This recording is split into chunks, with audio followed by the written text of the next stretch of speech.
it's all Matt Cain. The young right-hander dazzled the D-backs with 9 strikeouts and tossed a 1-hit shutout. Things won't get any easier for the D-backs tonight. Jonathan Sanchez is the hardest lefty to hit in the majors. Sanchez can be brilliant at times and only needs a little run support to start racking up wins. And maybe Buster Posey can provide some of that support. Posey is up at the big club tonight, and he'll look to contribute right away. Giants, D-backs, next.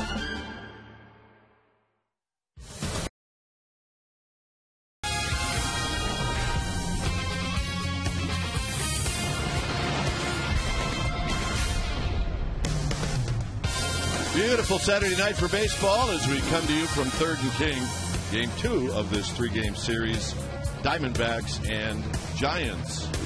Hi again, everybody. I'm Dwayne Kuiper. Alongside me is Mike Krukow. Well, a big win for the Giants last night, and the storyline really for tonight's game are 2 guys, Jonathan Sanchez and Buster Posey. You pick. Well, Jonathan Sanchez is a guy I don't even worry about anymore. Before, I used to always worry about him if he's going to be in the proper arm slot. Can he get in? If he gets out, can he throw strikes? I don't worry about him anymore. He's going to pitch well. But Buster Posey, the new kid on the block, well, there's a lot of pressure on this young man coming in here, and this isn't a look-see. This is a you need to help this team out with your bat-see. This is the type of an opportunity he has. But he comes with credentials, hitting .349 with 6 homers and 32 RBIs, and a head full of confidence. So that confidence, hopefully, it carries over to the big league level, and he can help this team. That's right. This is not a September call-up. You are now right in the heart of some really good things that are about to happen.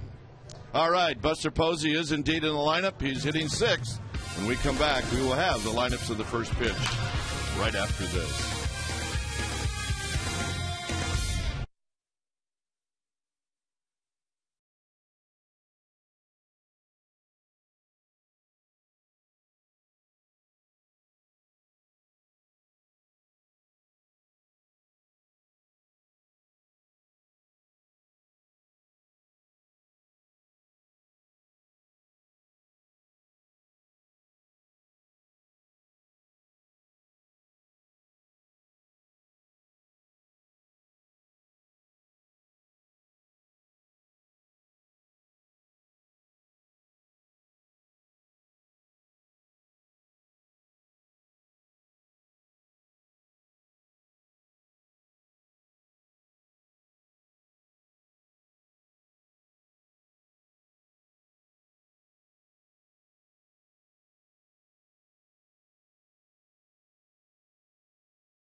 Baseball is brought to you by AT&T.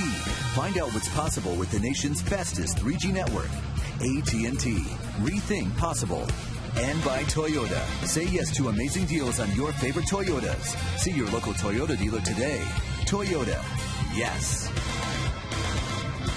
Yeah, the Willie Mays statue here at 3rd and King. Game 2 of this 3-game series. Our game time weather is brought to you by the Santa Cruz Beach Boardwalk. The admission-free boardwalk is open daily Very nice night at 67 degrees, light winds. The humidity is at 49%, and it is clear. It couldn't be nicer.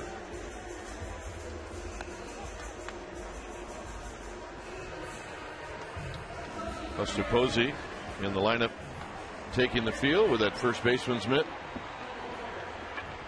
Let's take a look at the Diamondbacks lineup, brought to you by Southwest Airlines. It'll go like this: Johnson, Ryle, Upton, and then Stephen Drew, the cleanup hitter. Mark Reynolds at fifth, Young sixth.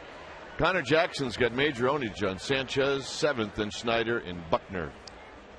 Defensively, the Giants are going to set it up a little bit differently than what we've seen before. Huff in left field, joined by Rowan and Torres. Uribe and Sandoval on the left side of the infield. Freddie Sanchez, joined by the new kid on the block, Buster Posey, gets his first start at first base. Whiteside does the catching, and Jonathan Sanchez on the hill. First pitch of the game is foul back. We get started at 7:06. 6:06. I believe I said 7:06. 6:06 first pitch. Try that again.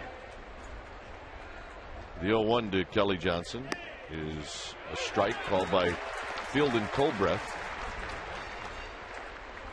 It is not easy to see right now. It is definitely a time of day that favors the pitcher.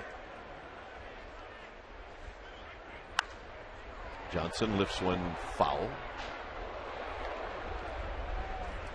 Let's take a look at the starting pitcher stats. They're brought to you by your Bay Area Hyundai dealers. Jonathan Sanchez making his 10th start, 2-4 on the year, a 3.00 ERA. But look at the hits allowed. Just 37 hits in 57 innings. A fastball, a slurve, and a split. And he is throwing with a lot of confidence right now. Fielding Colbreth, the umpire, is an umpire that is a low ball umpire. And he can get tight as the day will wear on. But he prefers the knee-high strike, and you'll see more knee-high strikes called than belt-high strikes. Sanchez and the 0-2 pitch. And another foul ball out of play. You're going to see a lot of late swings against Sanchez. I mean, you normally do when the conditions are favorable to the hitter the first time through the lineup. But when it's as difficult to see for the hitter in the batter's box as it is right now, it's got to be tough hitting against Sanchez. In the dirt, Johnson went 0 for 4 last night. 4 for 7 lifetime against Sanchez. There are some Diamondbacks that have really good numbers against Jonathan Sanchez. However, Sanchez has beaten the Diamondbacks 4 times in his career.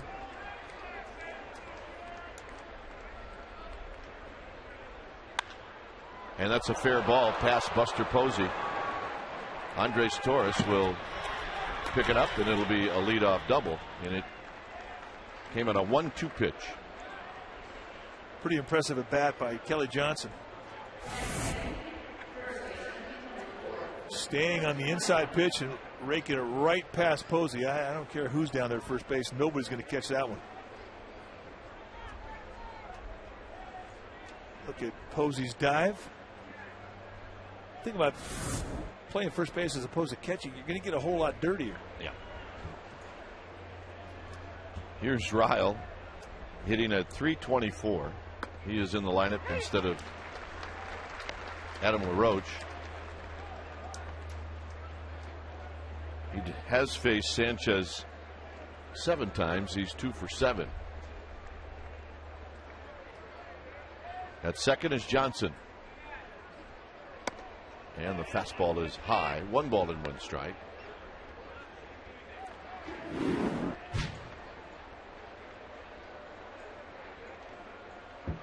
On deck is Justin Upton. Giants winning last night 5-0. Slowly hit. Tough play for Uribe, and Uribe will make it. And staying at second is Johnson. Well, right now we're going to take a look at our Toyota keys to the game. And, well, Posey, stay relaxed. Comes off of a season AAA. He was hitting .349 with 6 big flies and 32 RBIs. You want to stay relaxed. And Huff, Aubrey Huff playing left field. Stay relaxed, Aubrey Huff.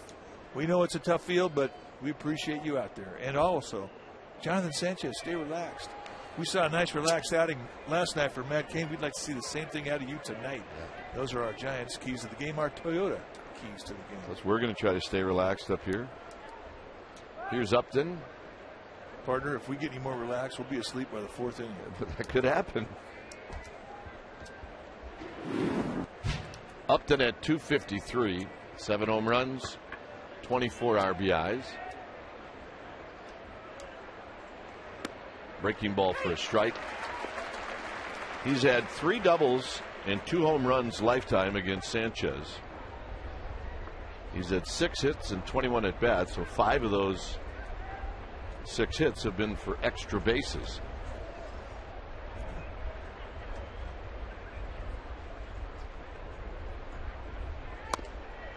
Just missed. And we repeat it every time that Jonathan Sanchez goes out there on the mound, but the 2 keys that you look for him early is knee-high command with the fastball and 2-plane break with that slider. If he's got 2-plane break, meaning it's breaking across and down, then he's going to have a good night. That's the arm slot he needs to be in. Nice play by Whiteside. 2 balls and 1 strike.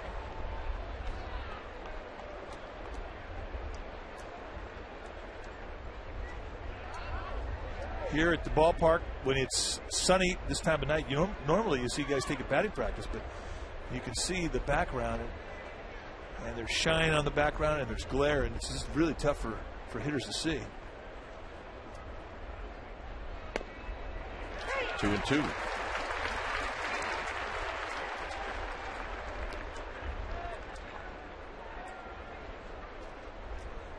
Upton only 22 years old. Always takes a healthy rip.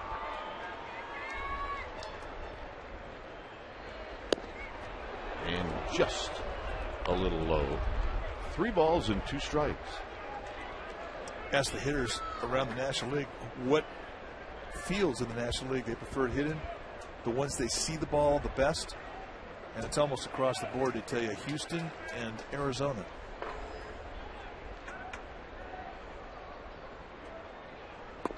Got him. Example of the low strike from Field of Cobra, that it'll stay that way the whole night. He likes the low strike zone. And a big 3-2 slider that Justin Upton has to take and head back to the bench with.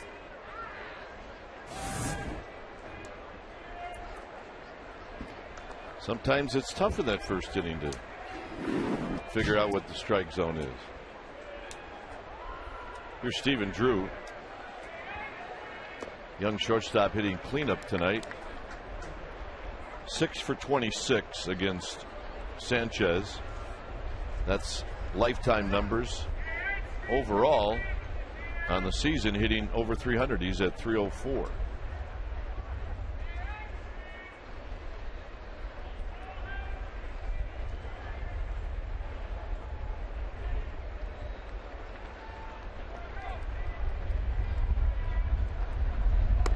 Just inside with a fastball. 2 balls and no strikes. Some numbers team-wise for Arizona. They've lost 5 straight. They're 9-17 on the road. They're 7-14 against the West. And because they swept the Giants in that 2-game series in Arizona, they're 2-1 against San Francisco. 2-0 pitch. Foul back. 2 balls and 1 strike. It was Matt Cain last night that was fabulous. First win for the Giants against these D-backs. And he can enjoy this one, and I'm sure he is. Yeah, the day after a night like last night, it's a pretty special day.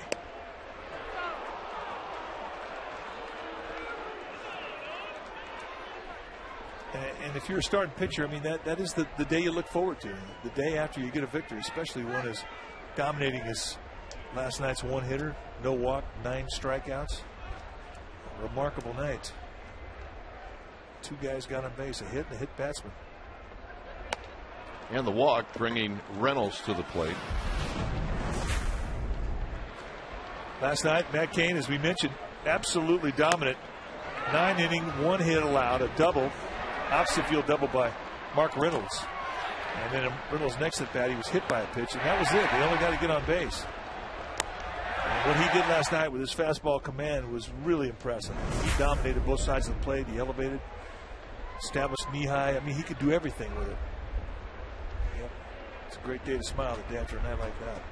Here's Reynolds hitting .235. He's got 12 home runs.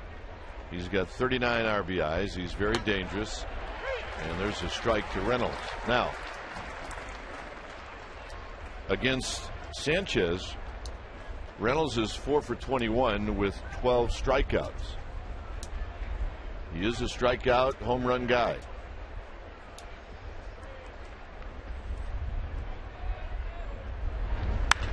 Hammers this one to Huff, and Huff's going to make the catch.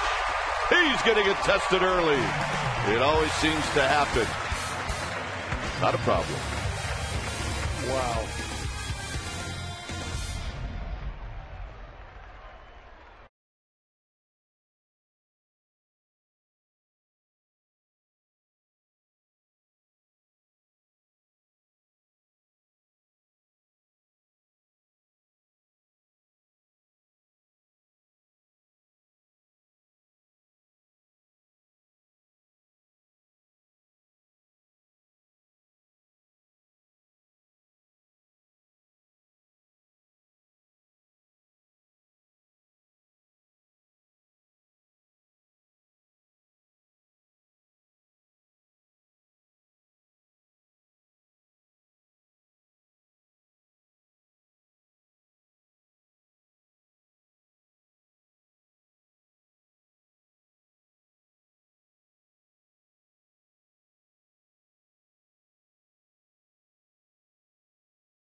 Last night, then it's Aubrey Huff, the cleanup hitter, Uribe, Buster Posey in the 6th slot. His numbers at Fresno, very good. Rowan, Whiteside, and Sanchez to round it out. Defensively, the Diamondbacks going to set it up with Jackson, Young, and Upton in right field. That's your outfield. Upton's got a great arm in right. Drew Reynolds on the left side of the infield. Johnson and Real on the right side, and Chris Snyder will do the catching. And on the hill tonight for the Diamondbacks is the right-hander Billy Buckner, 6'2", 205-pounder, making his 3rd start of the year. Look at the hits allowed. They have hit him well. 17 hits in 9 innings. He's a fastball. It'll go high 80s, sometimes low 90s, more high 80s. He can sink and cut it. The cutter's a good pitch for him. Big curveball. You'll see a lot of those in a changeup. Andres Torres has never faced Buckner before. He's hitting .297. 2 home runs, 12 RBIs. He went 1 for 3 last night, and he scored a couple of runs. 2-0.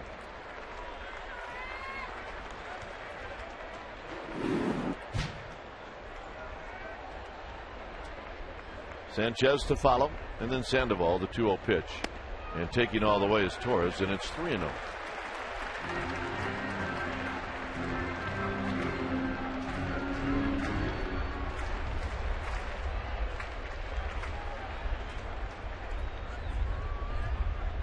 And a 4-pitch walk, and the Giants have speed to lead off this inning.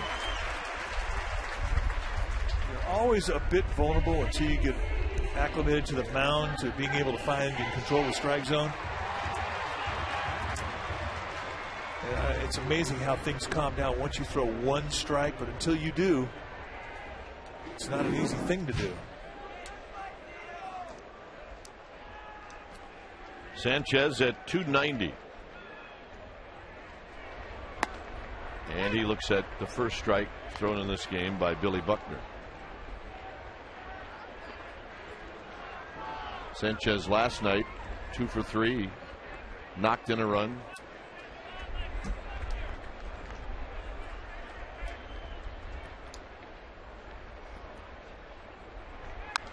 Shoots this one off the backstop.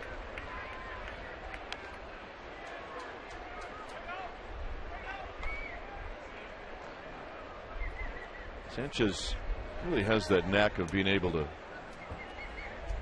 place that ball in between first and second, especially with Rayo holding on Andres Torres. But he's just a great bat control guy. I mean, that's been his strength since the day he walked into the big leagues. He was always a guy that could move the ball around.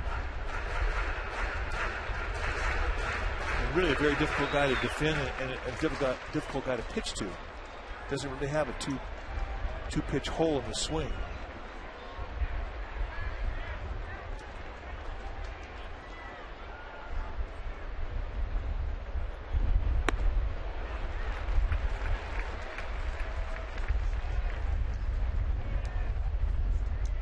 One and two.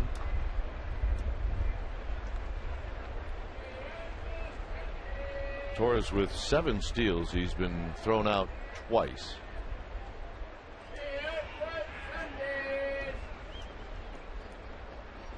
Look out. In tight, 2 and 2. Numbers for the Giants. They've won 2 in a row. They're 16 and 9 at home. They're 5 and 12 against the West, and they're 1 and 2 against these D-backs this year. They're 2.5 games back of the Padres. 2-2 pitch. Big breaking ball hit foul. I just had that feeling with Sanchez. He could do that for a while. Just flip that ball. No, I agree. I think he's got a built-in emergency swing, a good one. Problem, he says, when he starts to go to right field, he has to be careful. When he starts to do it early, when he really doesn't have command of a swing yet, he'll drop that back shoulder a little bit deeper than he normally does when he has command of his bat head. Ooh, Torres had a lean going, but he gets back.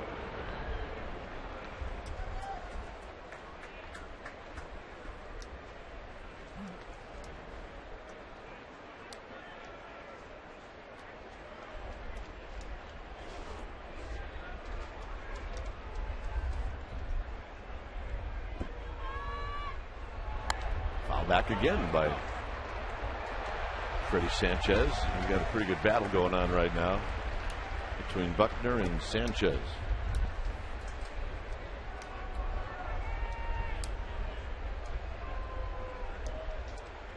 That's another thing about Freddie Sanchez. I mean, he'll have those at bats where it's 10, 12 pitches. He can really work a pitcher. Foul right past Roberto Kelly into our party area down the right field line. And what, just protect that kid, absolutely.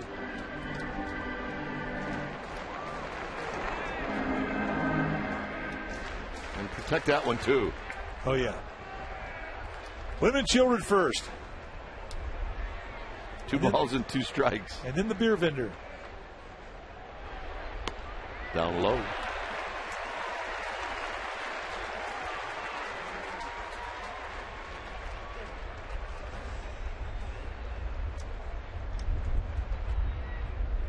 Three and 2 to Freddie Sanchez. It is likely that Torres is going to go.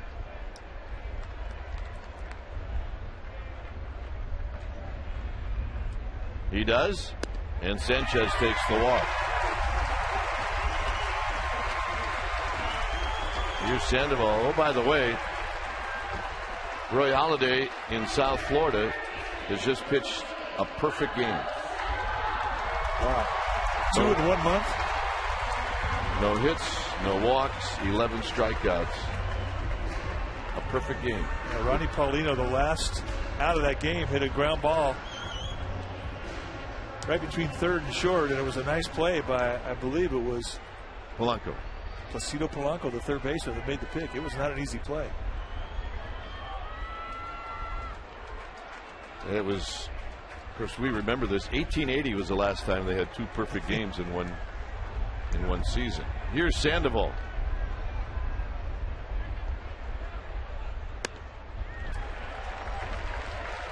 Sandoval hitting at 283. Had a good night last night. 2 for 3, hit a home run.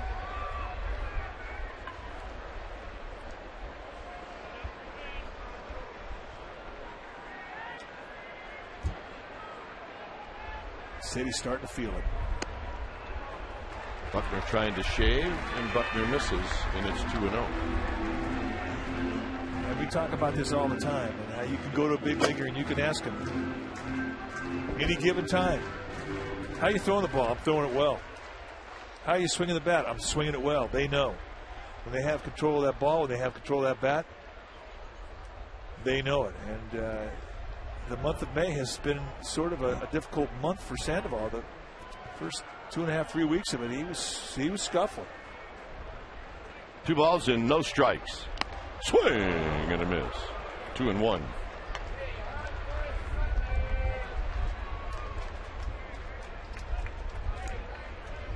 But when you start to see the ball come off his bat like it has been the last week, you know that his troubles are pretty close to being behind him. Last night, a 3 RBI night with a home run. It was just the way the ball sounded coming off the bat. That's what made everybody chirk up a little bit in the Giants dugout. That'll be a souvenir behind the Giants dugout. Last night against Chad Qualls, a guy who's not an easy guy to elevate. He's a heavy sinker guy. He does this. He takes on the deep part of center field and hits home run number 4. That was the 3rd RBI of the night for him. Well, Buckner comes back. He was behind 2-0. Now it's 2-2.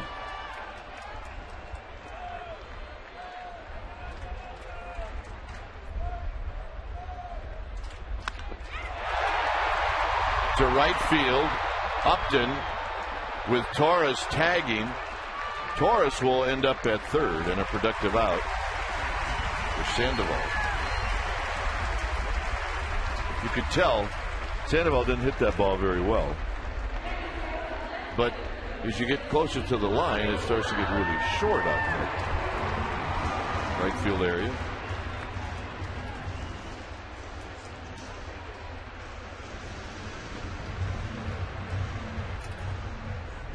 So here's Aubrey Huff.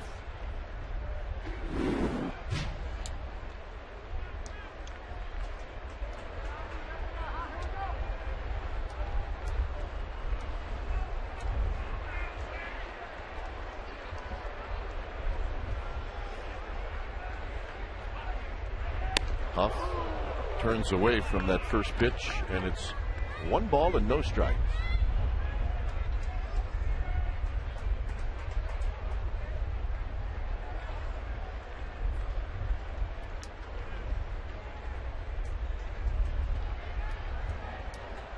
Torres at 3rd, Sanchez at 1st, and Huff hammers one into center field. Young is going to make the running catch. Tagging is Torres, and it's 1-0 Giants. Now that's a great at bat, but he's going to be disappointed. He's going to want more. You hit a ball on the screws towards a gap, and you're thinking you're going to get both these runs in and put yourself in scoring position. But Chris Young is as good a center fielder as there is in the National League. And he gets a great jump, and he didn't have a lot of time to get to this ball. Shoestring catch. So Huff's going to have to be happy with just a sac fly and an RBI.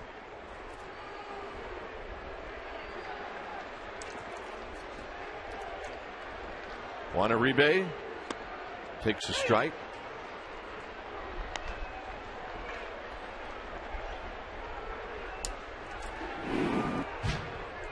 Uribe hitting .272, 6 home runs, 27 RBIs.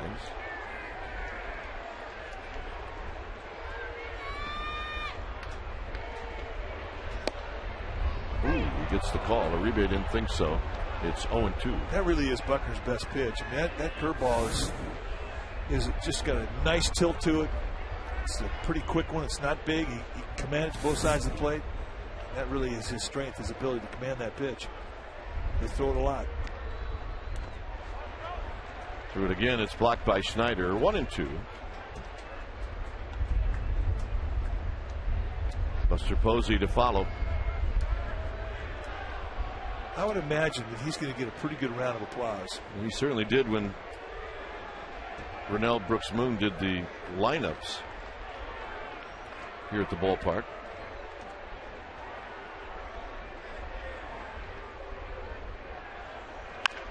Big chopper to third. Reynolds, a long throw, and it's offline. It'll be an infield hit for Uribe.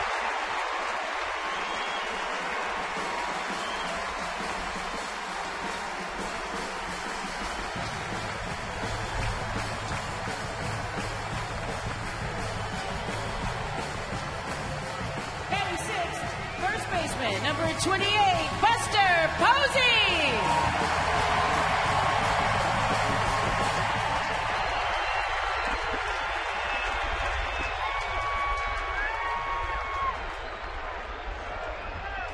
Wearing the number 28, the one that Mike Murphy handed it to him last year in September.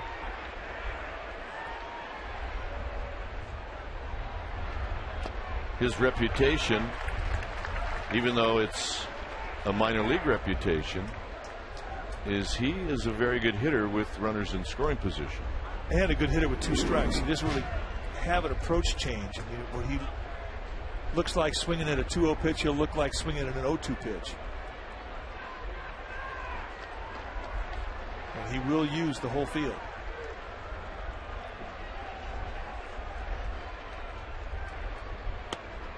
Hey. 1-0 changeup. That's a sign of respect from Buckner.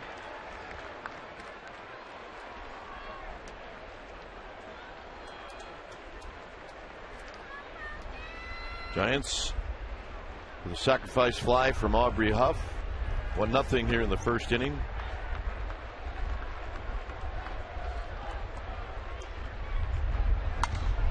Into center field and a base hit. And here comes Sanchez. And Buster Posey in his first at bat this year knocks in a run. It's 2-0 Giants. We're going to make that our Dodge Ram drive of the game, and we're simply going to say welcome to the big leagues, Buster Posey. And a 1-1 count. The inside outs it right back up the middle. You see they sit up the inside corner. They run a little two-seam sinker on his hands. Stays inside it. The elbow's bent through the swing. That's a hitter. And that is our Dodge Ram drive of the game.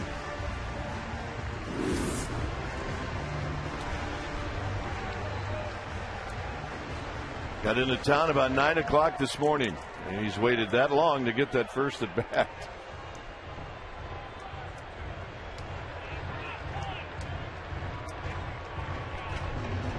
Here's Aaron Rowan. Mel Stottlemyre went out to have a word with Billy Buckner. The 2 walks that Buckner issued to start out this inning now have both scored.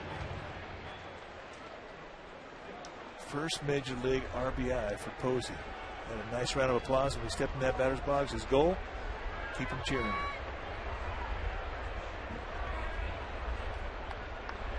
Rowan takes the first pitch down low. Rowan hitting .231, 5 home runs, 19 driven in. Last night, in 4 at bats, he had a sacrifice fly.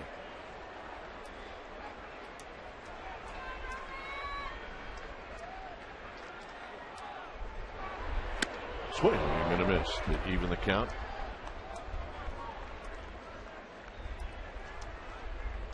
You'll see that curveball in any count from Buckner. I mean, it's, as we mentioned, it's his bread and butter.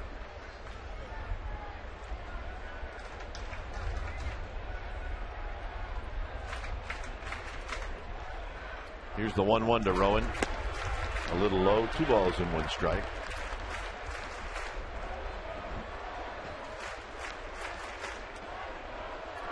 Buckner's thrown 30 pitches, 15 balls, 15 strikes.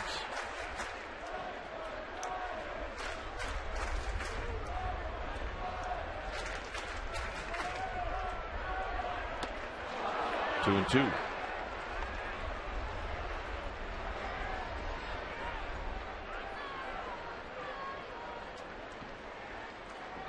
Well, if you're Aaron Rowan and you just waved at 2 of those, you got to suspect another one's coming sooner or later. I know, but that's what makes you vulnerable when you're sitting in a 2-strike count and you start thinking about that big, slow 7-8 mile an hour curveball. Guy could buzz 88 on your hands and it looks like a night train coming through your grip. And Rowan out swinging to end the inning. Giants pick up 2 runs. One of those came on a Buster Posey base hit, a 2-out single. There it is. Giants.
Welcome back to the game. I'm Amy Gutierrez, and you just saw Buster Posey record his very first Major League RBI. He is the big story of the day, and we caught him earlier on video working out with bench coach Ron Wotus at first base. I spoke with Wotus.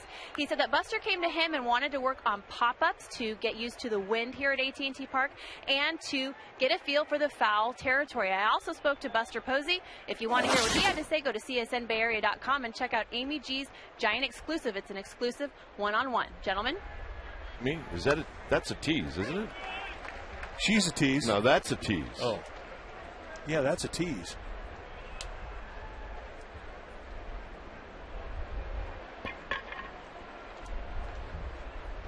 Chris Young pops this one out of play, and it's a quick 0-2. How about that? Perfect games, like in a span of what, 2 weeks? Yeah, I mean, it kind of makes Matt Cain's one hitter last night kind of look like, you know, just another ball game. Unbelievable. Fouled at the plate by Chris Young. It stays 0-2.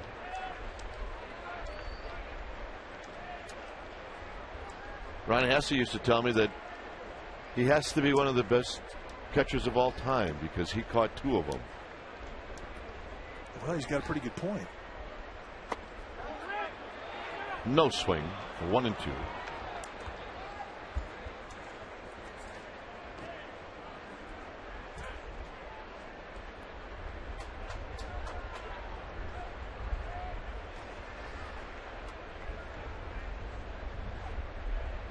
Very high. Chris Young, 7 for 24 against Jonathan Sanchez in his career with 3 doubles.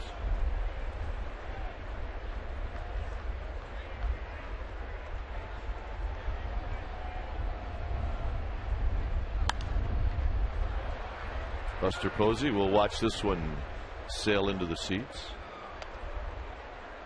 How long does it take a corner infielder to get used to the sidelines of a new ballpark? It'll take a couple of games, absolutely. Take a couple of games to figure out the wind, the sun.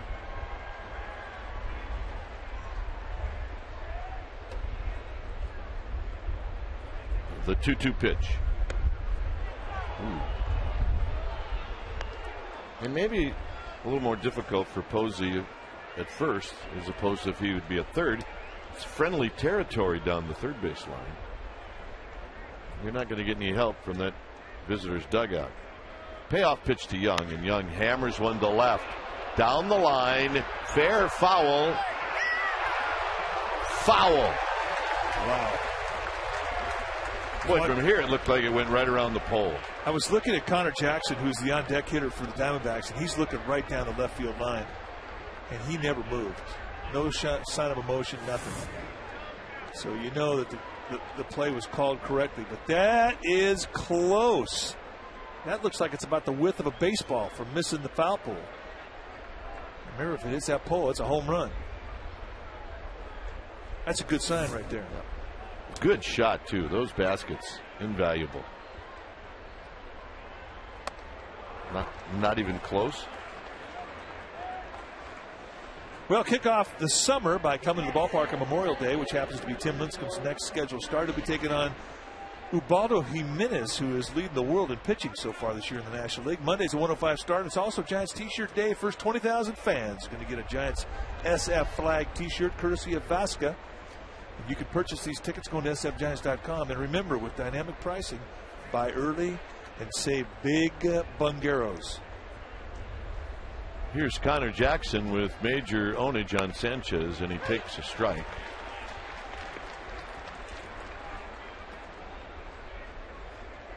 Nine for 16, a double and 2 home runs for Jackson. Yeah, that's ownage.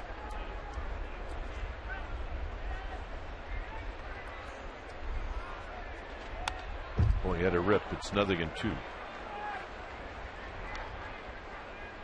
Yep. The Bonds and Bonds here at the ballpark. Yeah, the Pittsburgh Bonds and the San Francisco Bonds. And they were both good. Joined at the hip.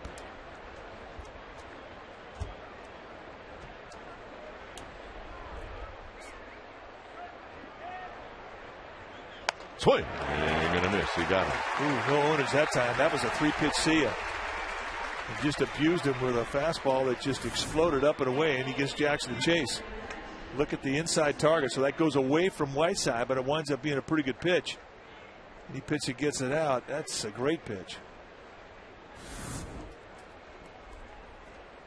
Second strikeout. You know what Connor Jackson's thinking as he's walking back to the D-back bench?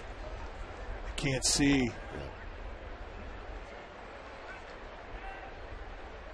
Chris Snyder hitting at .217.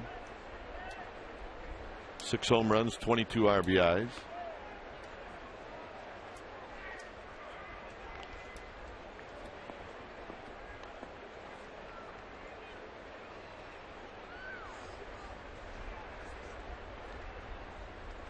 Sanchez in it. This is his 10th start.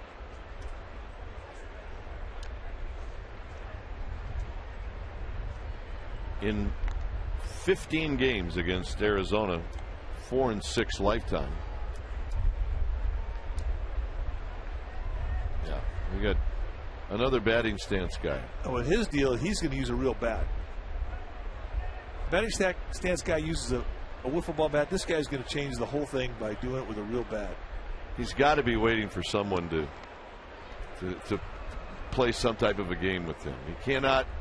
This is not like basketball where you get to shoot hoops. You got to have somebody else. I love that guy.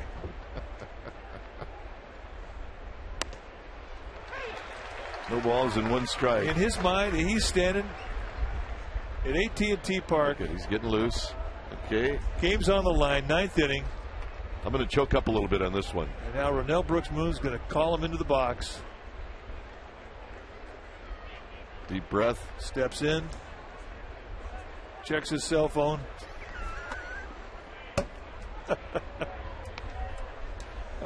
You're on TV. You're on TV. They're talking about you. Hey, tell him he needs to choke up a little bit more. We need to see at least a 4-inch choke up on the bat. All right? Okay. Let's work on that. Strike to Snyder, 1-2. I've been that guy. Okay. Choke up. A one-hander.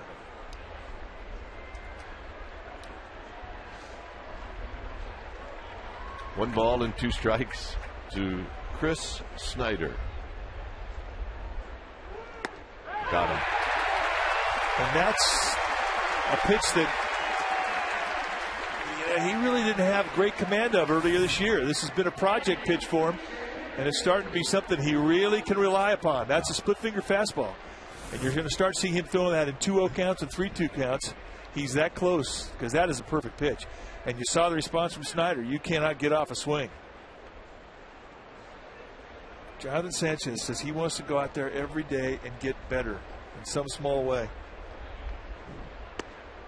Billy Buckner takes a strike. Buckner is 1 for 3 on the season. Young started out the inning with a walk. Knocked down by Whiteside, a ball and a strike.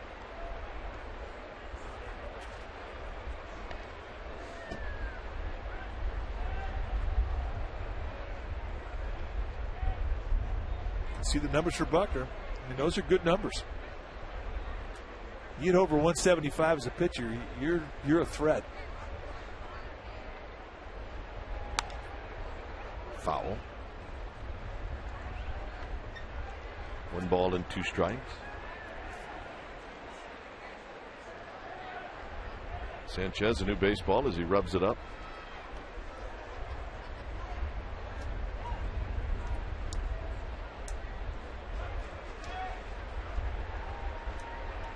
Still tough to see if you're a hitter. 2-2. Tried to backdoor him on a breaking ball.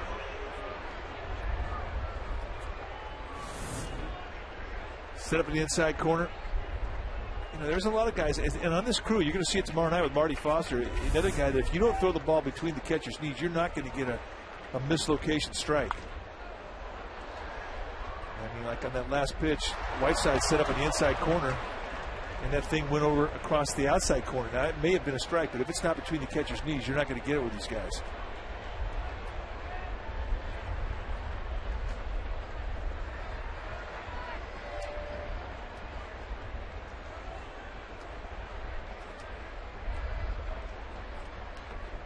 Blocked again by Whiteside, and a good job keeping Young at first base, and now it's a full count.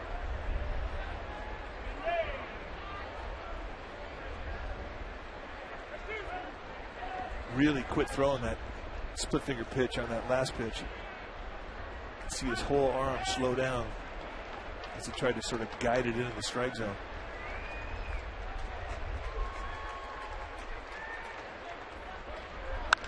Hit into center field. Rowan backpedaling. Still backpedaling. Rowan's going to make the catch. And that'll end the inning. So we asked to choke up a little bit more, and there it is. The 4 inches that we wanted to see.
Lowe's. Visit your local Lowe's to cast your Scott's MLB All-Star ballot and enter for a chance to win a VIP All-Star Weekend experience. Compliment of Scott's.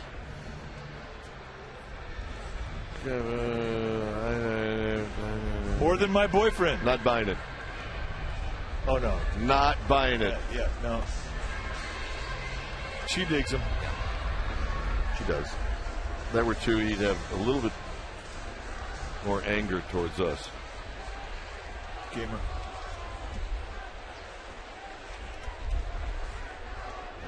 A lot of people figure out how to get on TV. Well, they spent some time on that side. They cut out the crooks and kipes. Some serious scissor work there.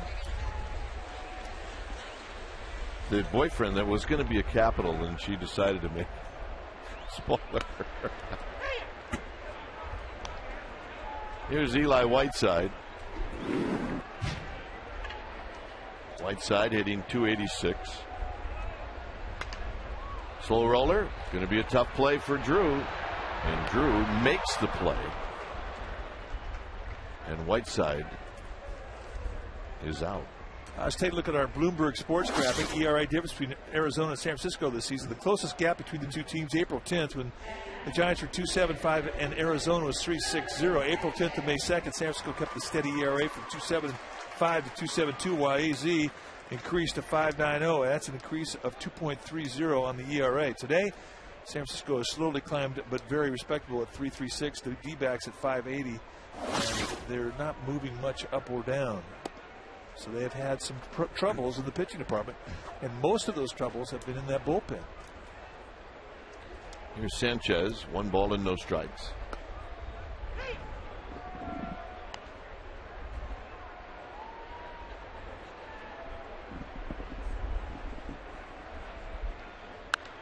Sanchez lifts one down the left field line and out of play.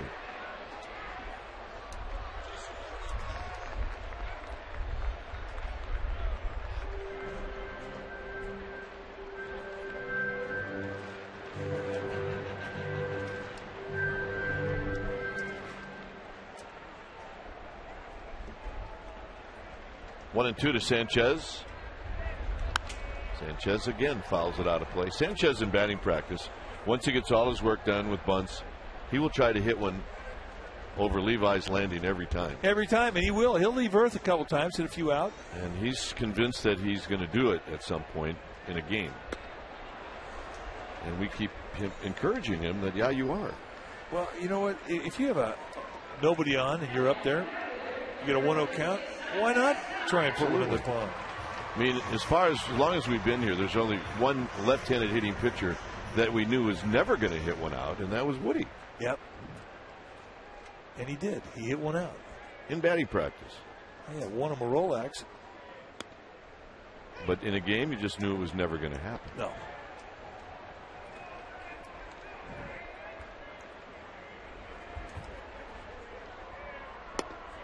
Torres led the first inning off with a walk. He eventually scored.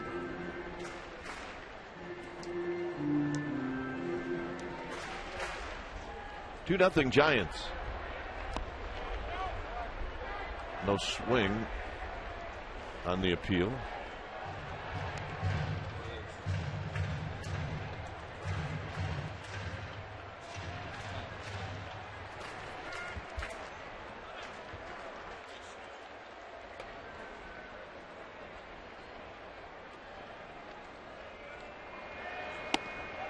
Three and one.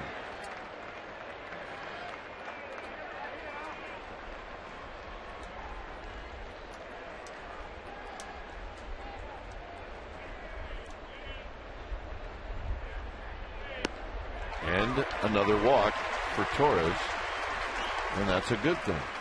44 pitches on the night with 2 outs in the second here for Buckner. I would expect Torres to be going in this at bat to Sanchez with 2 outs. Both pitchers in the 40s here through 2 innings. And it tells you it's going to be a bullpen game, but you could say that just about any game in the big leagues anymore. Rare to see what the Giants saw last night, a complete game from Matt Cain. Torres goes. Here's Snyder's throw. Not nearly in time. Stolen base number 8. He continues to steal them in this regard easily. Just a huge jump off Buckner. I mean, Snyder never had a chance. I mean, that's 4 steps into a steal mode. And that just wears on big league catchers. You have to help those guys out because they're the ones that take the heat for it when they look at the percentage of throwing guys out.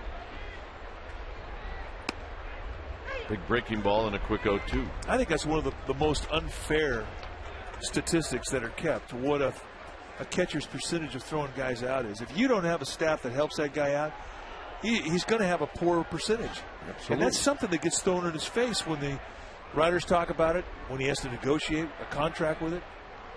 It's a rough stat. Slowly hit. Buckner slows it down. Drew is going to barehand it. No chance. Well, once it got past Buckner, it was going to be a very difficult play for Stephen Drew, who comes into the ball as good as anybody in this league. That is one of his strengths as a shortstop.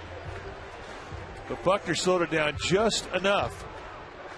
Had the ball gone through, I believe that Drew would have had an easier play. And always not much backswing, so you know that Freddie Sanchez is going to get out of the box well. And when a guy's sniffing a hit, it's a close play. That's a tie right there, and it should go to the runner. By definition, that ball's got to beat that runner. Sandoval hit a fly ball to the warning track in right field. He is 0 for 1. But big numbers against Buckner lifetime. And he almost gets hit in the boiler, and it's 1 ball and no strikes. Don't be messing with the Panda's boiler. Well, it gives you an idea. Either Buckner's trying to get him out inside or he's trying to get him off the plate. One or the other. Snyder setting up away, and this is a dribbler. And that'll end the inning. So Sandoval will not be happy with that at bat. Giants strand a pair. It remains 2-0 San Francisco.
Wednesday night is a San Jose Giants night. You get to meet some of the Giants' future stars.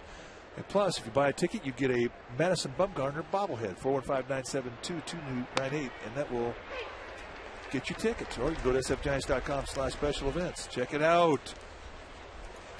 Well, we always like to show folks that are from Southern California that are Giants fans. Yeah. That's Jason and his wife, along with his kids Sawyer and Phoebe. And we just like to say You got it going. Yeah. You're definitely a trendsetter. And you're rooting for the orange and black and you're living in Southern California. So welcome aboard. Nice going. Happened to you. It's true. Greatest thing that ever happened to me.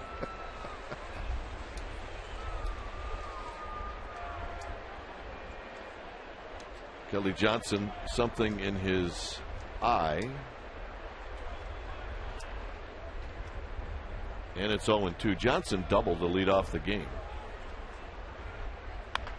It's this one on the ground to Buster Posey. Posey underhands it, and they just got Kelly Johnson. Now those are the type of plays that, you know, they are a little bit of a finesse to them, a little bit of feel to them. And you're just going to have to give him some time. And really, Sanchez did not get away early. It was going to be a foot race between Sanchez and Kelly Johnson. But the way you're supposed to do it, underhand flip, so it comes up there above the belt. And you can see why Sanchez took a while. His follow-through really got him over toward the third base side. And Mike, Buster Posey will realize that with Sanchez, and he will speed up his play. And maybe he'll end up having to take some as opposed to underhanding it to Sanchez.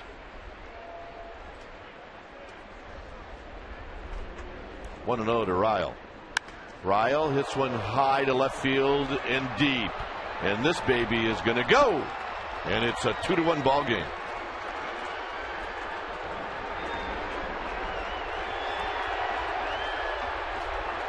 Second of the year.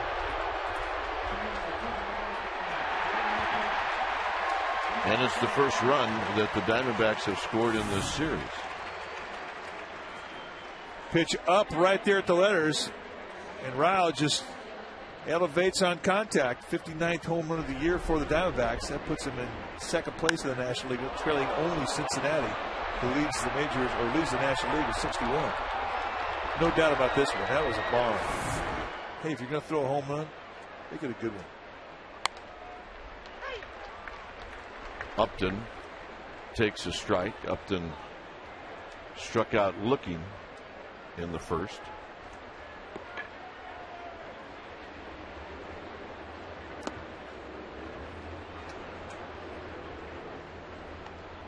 .53 pitches for Sanchez.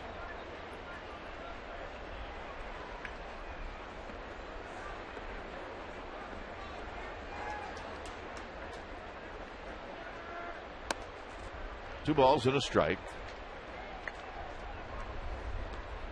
Colorado shutting out the Dodgers tonight 8-0. That game is in the 5th inning. Rockies will be here Monday. Upton takes low, 3-1.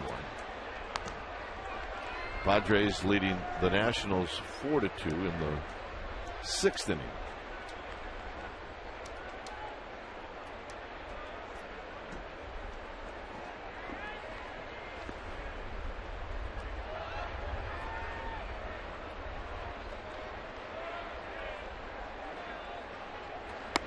Outside to Upton. And for Sanchez, his third walk. Well, that's the one thing that you hate to see, a guy walking somebody after a home run.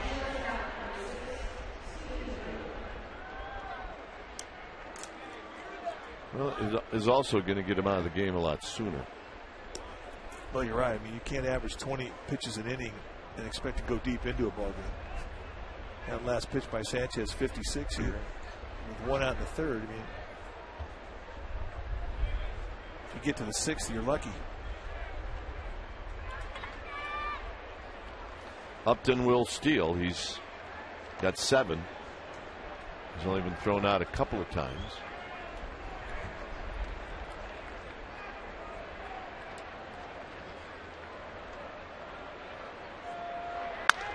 Shot foul, third base side. Richie Peckner, our ball dude at third base tonight.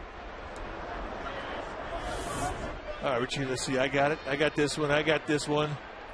It's the guy. It's like in hockey, you know, you get in front of the goalie. Yeah. It's hard to do. Come on. Yeah, I can't blame Richie on that one. Richie just smacked that guy. Although he did look pretty big. Yeah. Don't be smacking that guy, Richie. 0-1 to Drew.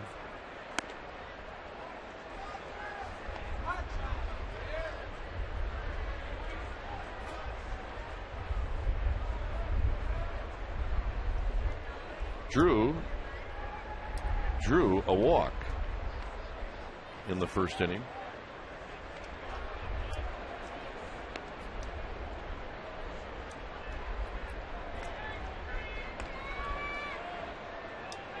Uribe, Freddie Sanchez at double play depth in the middle of the diamond.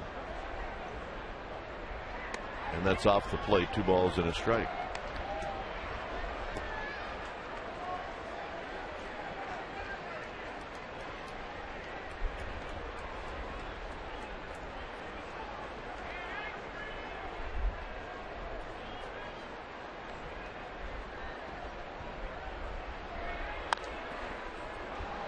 Mighty swing by Drew.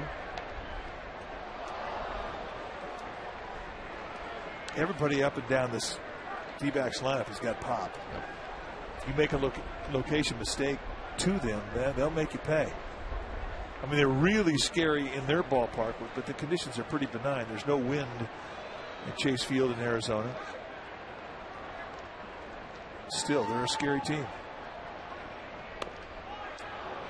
And right now, this strike zone is tight. Sit up in the outside corner, and he puts it right between the knees. And Drew just spits on it. Pretty good eyeball right there.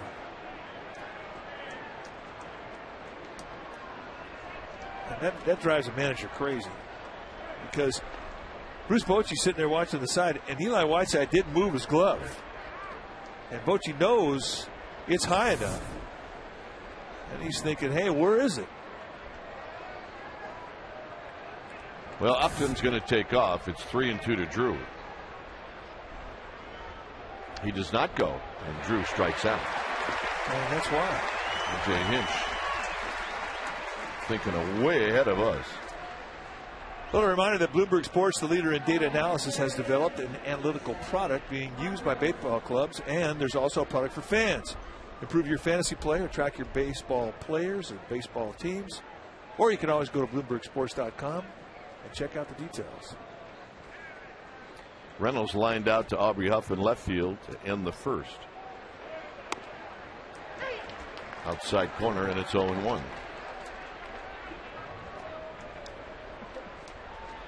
Some nights are like that, though. You know you're going to get a tight zone. Some umpires have that reputation. It's part of it. Very high to even the count. That's why the nights you get a big zone, those are fun. For the pitcher. Nice stank guy you gave me. Well, let's clarify things. 1 ball and 1 strike to Reynolds. Upton goes. Pitches outside. Whiteside's throw is late. And Upton had a very good jump, his 8th steal of the season.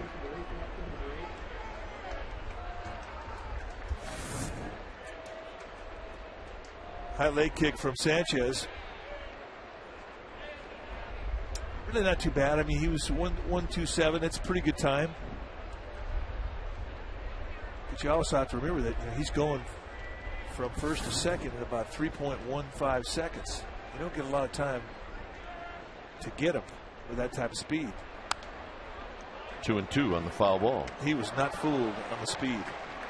He had his legs under that swing.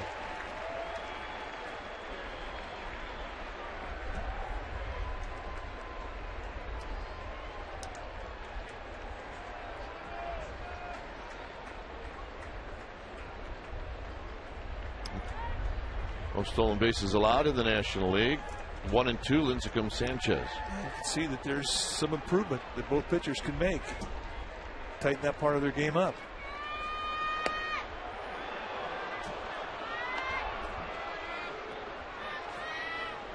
Sanchez was thinking maybe I'm going to get that pitch.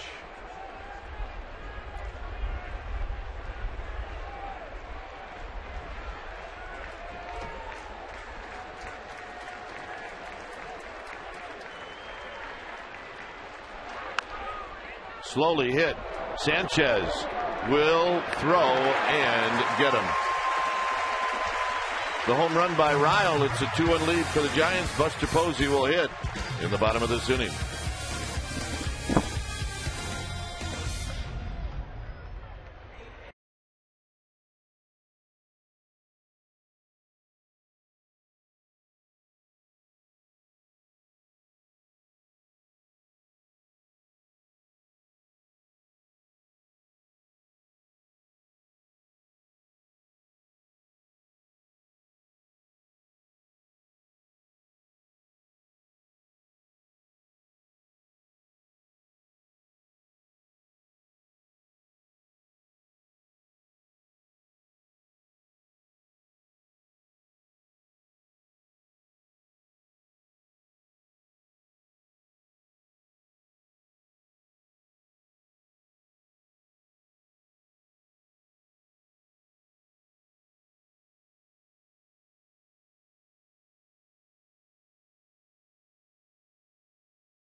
And Kuip will answer one a game. Al from Modesto.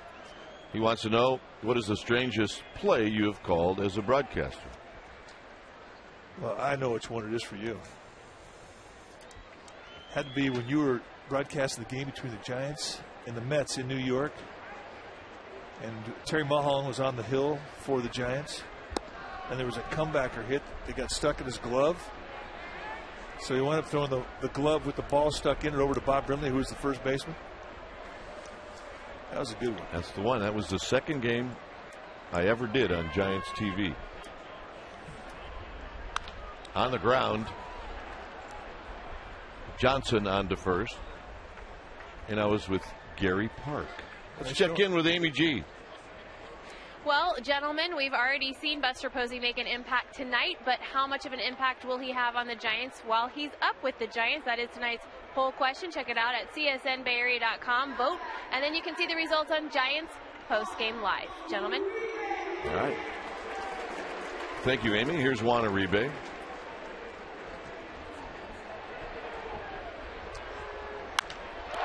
He hits it high. He hits it deep. Out of here.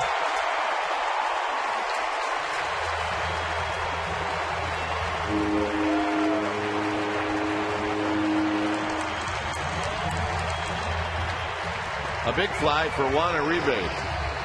And that's exactly how Matt Williams used to hit him. Big flies. Just a challenge fastball right out the belt, and Juan Uribe is not impressed. Home run number 7. Bucker's got to be down around the knees with that fastball. He cannot live at the belt. He didn't have enough fastball. Strike to Buster Posey, who knocked in a run with a base hit in the first. So Ryle hits the home run to get it a little closer. And Uribe comes back with a home run. Skied out to right for Upton. Upton puts it away. 2 outs. A different look. The Panda look. This was a play that we were talking about. 1986. Comebacker stuck in the glove. At what point were you starting to ad lib? Well, Gary Park didn't have any idea what was going on, so I did. It was my second game on TV, so I just kind of said, I think the ball got stuck into Mulholland's glove, and Gary did the wise thing. He said, I think that ball got stuck into Mulholland's glove. You saw Ed Montague, the umpire. I told Brindley he totally screwed the play up, because he should have just caught the glove with the ball in it, stepped on the base, and then threw the mid around as if he was throwing the ball around the infield. Throw everything around the infield. Everything. And Brindley, who was never stuck for a loss of words, said that was the only time. Yeah. He said, I locked up. You're right. I should have done it.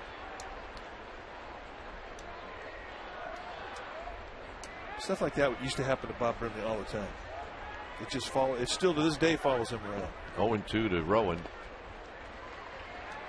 Definitely one of my favorite guys to play with.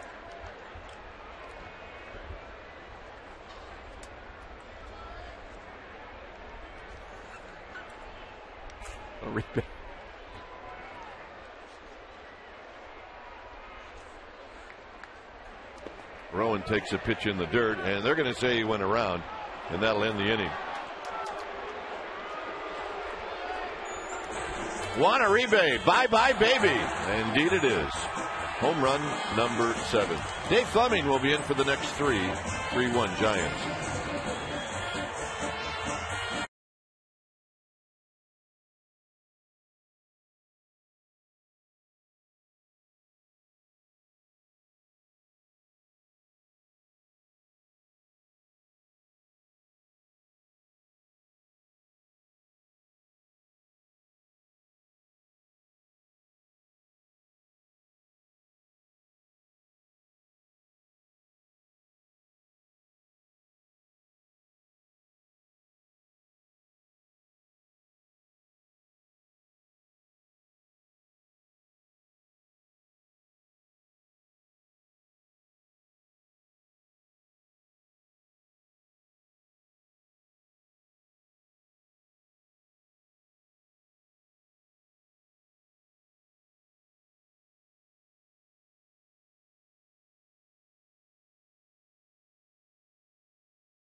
Buster Posey? I'm impressed. He can stay as far as I'm concerned. Buster, what a debut. And it was neat that the Giants offense set him up there in that first at bat, give him a chance to do something like that. And then to watch the kid come through. He's a cool customer, I think. Very relaxed, which is really what you have to be up here. This is not a game you play with a lot of high emotion. You got to be even-tempered. And that is one of his strengths. Jonathan Sanchez, who has kind of fought himself so far tonight, but has only given up the 1 run underway here in the 4th. Well, he hasn't been ultra sharp with his command, but he's also been thrown to a small strike zone. Field and Colbert has squeezed both pitchers. And in the zone, really, you've got to earn your strikes. Diamondbacks, who as a team look like their approach tonight, even with that small strike zone, to be patient, trying to make Sanchez throw a lot of pitches. Yeah, we saw that last night. They tried to do the same thing with Kane. He just wouldn't let him do it. 2-0. Young to Uribe, who's feeling good about that home run. 1 away. As well he should. But right now we're going to ask our trivia question brought to you by AT&T. Rethink Possible. Question tonight. Can you name the only 2 people to make the All-Star game as members of both the Giants and the Diamondbacks? I think I can. We'll give you the answer shortly as Connor Jackson comes to the plate. I'm sure you guys talked about it too, but Roy Halladay, congratulations to him. How great is that? They haven't had 2 perfect games thrown in the same year since 1880. If you haven't heard, Roy Halladay a perfect game tonight in Florida, 11 strikeouts. And the last out, a ground out to Placido Polanco, the third baseman. And they had a nice crowd down there between the Phillies and the Marlins in Florida. They did, 25,000 or so. Jackson out in front there, strike two. And it's impossible. Now, Sanchez did not throw a perfect game, nearly a perfect game. But it's impossible to watch those highlights. We were getting a little video from Miami. His teammates mobbing Halladay, all the excitement, and not think of Jonathan. Way up there, and not an easy play for Aubrey Huff. He had a long way to go, but he gets there. 2 down. It was great.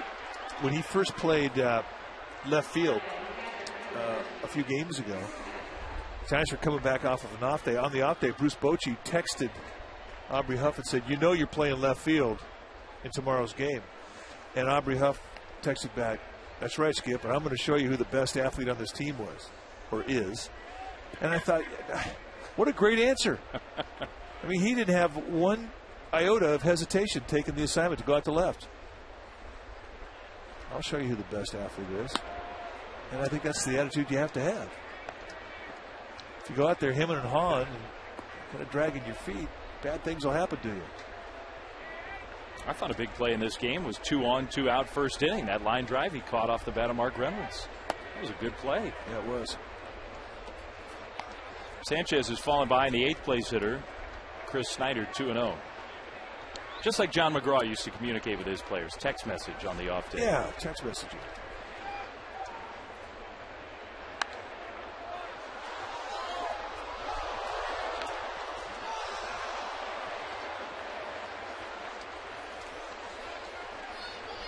Chris Snyder, not a great hitter, but a guy who can do some damage. You can say that about a lot of these Diamondbacks. Batting average not all that high, but the power numbers are pretty high. 2-1. And another foul ball. Well, he's making fans here at the club level. Doling out a lot of souvenirs. Meanwhile, Sanchez could use a quicker inning. He's got a chance to have his first 1-2-3 here. And that would serve him well. Well, the next pitch will be number 80. It has been high stress all the way through for Sanchez. Here's a 2-2 to Snyder. Another full count.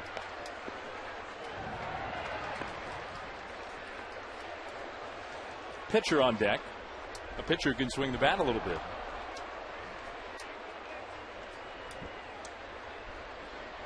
Snyder goes down swinging. That was a good one from Jonathan Sanchez.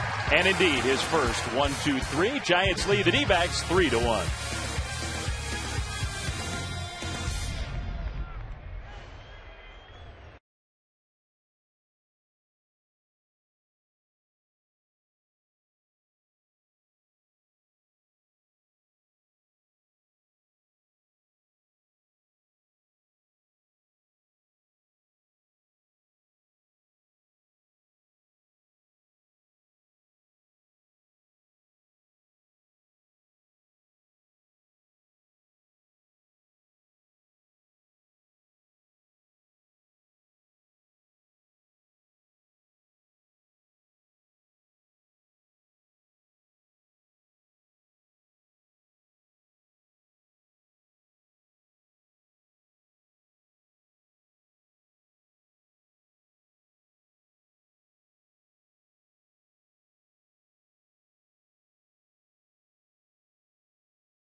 Our trivia question brought to you by AT&T. Rethink Possible. The question tonight: name the only two people to make the All-Star game as members of both the Giants and the D-backs. Our survey said, well, Matt Williams and Bob Brenly did it. Only Bob Brenly did it as a manager with the D-backs. Kind of a trick question there.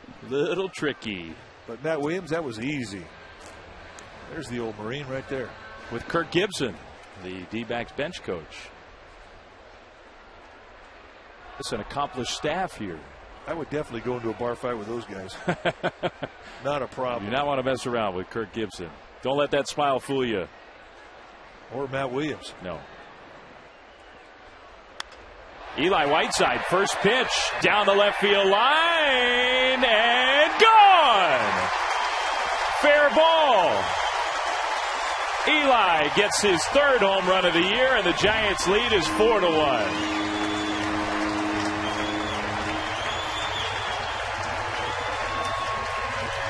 Boy, he was not fooled on that breaking ball at all. The way he swung at this thing, it looked to me like he went up there looking for the breaking ball. Buckner has a little bit of hang time on it. Boom, middle in, thigh high. See you later. And he stays inside this pitch. I mean, it's real easy to hook this pitch foul. He does not. Home run number 3, Eli Whiteside. Well, different pitch, different scenario, but we saw with Sanchez on the mound, Chris Young hook one just foul earlier in the game. Couldn't quite keep it fair. So it's a point well taken. A quick 0-2 to Jonathan Sanchez, who has gotten better as a hitter, but is not a big-time threat at the plate. But happy to watch his battery mate circle the bases. An extra run for him. He strikes out swinging. 4th strikeout for Buckner.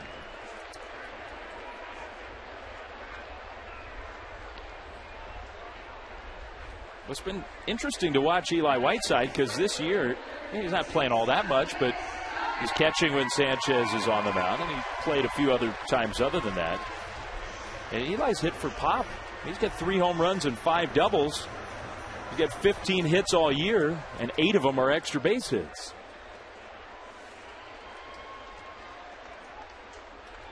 Andres Torres ahead of the count, 1-0. As you mentioned, a tight zone tonight. Another pitch that could have been called a strike. Haven't seen many of those coin toss pitches called the way of the pitcher. Foul tip by Torres, who has walked twice. He's taken advantage of the small strike zone as the leadoff hitter.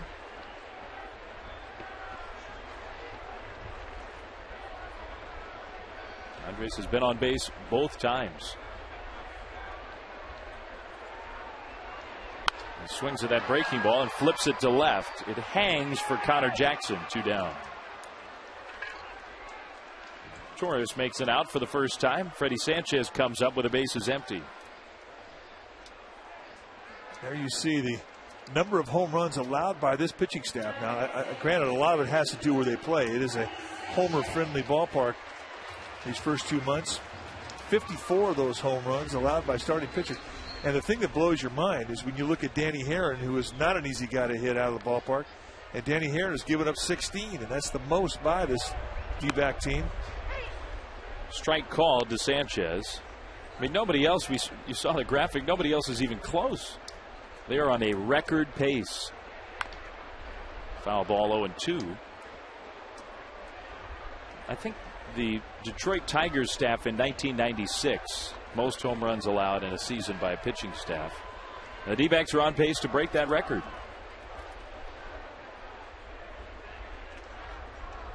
They hit a lot of home runs as an offense. They give up a lot as a staff. Sanchez hooks one foul. Pretty good 0-2 swing.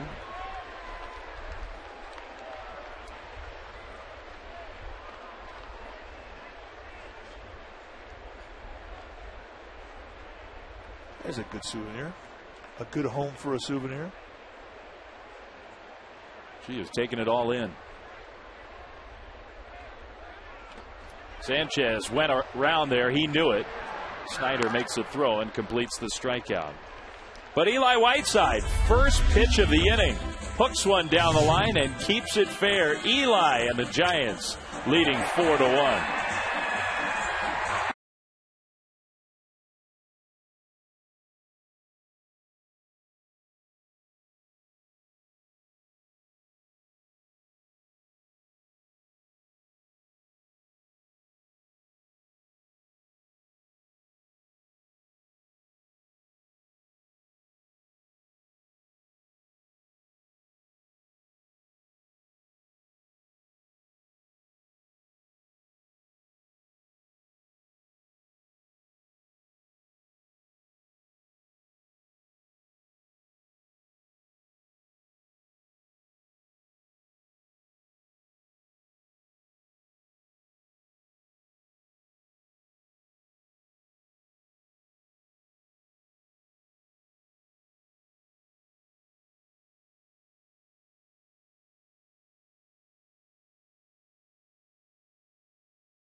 Fifth inning, Jonathan Sanchez with the Giants leading 4-1.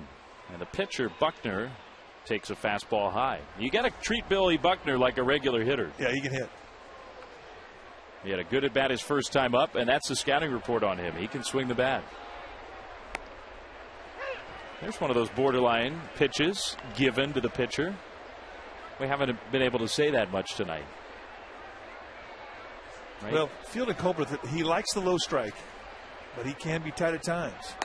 Some nights he can be tighter than others, and tonight just happened to be one of those times. I think this is generally a crew that's a pretty good balls and strikes umpiring crew. I agree with you. And you're going to see good balls and strikes tomorrow with Marty Foster. I think he's one of the better zones. 2-1. Buckner takes a healthy rip.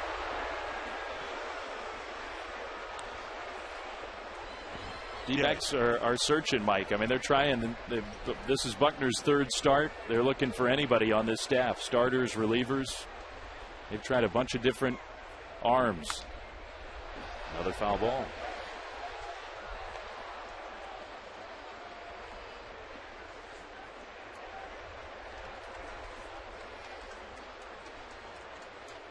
There may be nothing tougher for a team to go through than when a bullpen just can't hold the lead, can't get anybody out. High slider taken for ball 3. Oh, I agree. I think that's the toughest way to lose a game. When you have a lead late and your bullpen gives it up, those are losses that stay with you for a long time. That's a quiet bus ride, let's put it that way, or a plane ride. The D-backs have had so many of those already. Fastball, called a ball inside. And we'll go back downstairs to Amy G. Amy? Hey, Dave, we're in the party section because we're going to talk about Stanford University, you know, the party school that you went to. We've actually had quite the contingent of Stanford attendees and alum come through on this homestand. You saw Drew Storen, the reliever with the Washington Nationals here the other night. And then here with the Arizona Diamondbacks, there's John Hester, the catcher. He did great when he was at Stanford, led him to a World Series and voted most inspirational player. He was there from 04 to 06. And then, of course, the Diamondbacks manager, A.J. Hinch, an alum, a graduate, and a 4-time All-American catcher at Stanford. Krug, every night, though, we have our own Stanford guy, Dave Fleming. Well, start looking for a few Cal Poly guys, will you? Yeah, where's that feature? Good old A.J. Hinch. I think he's going to do a good job. And Amy, it is big-time party school down there, Palo Alto. You would not believe it. You're right. I would not believe it.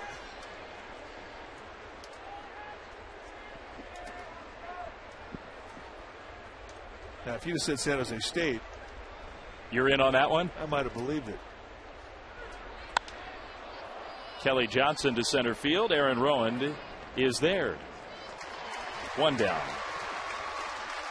You know, it happens when you're going over a team and you're going over the scout report, and all of a sudden they'll come to the pitcher like Billy Buckner and say, this guy can really hit.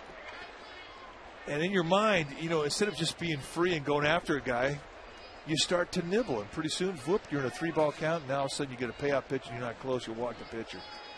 It ticks you off.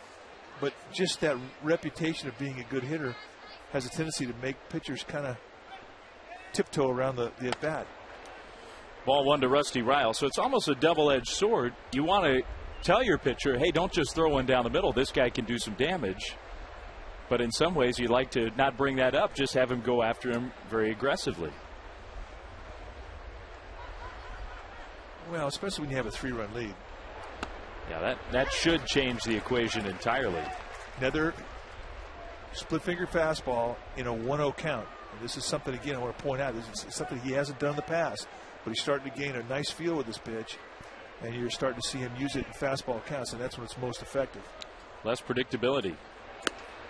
Strike 2.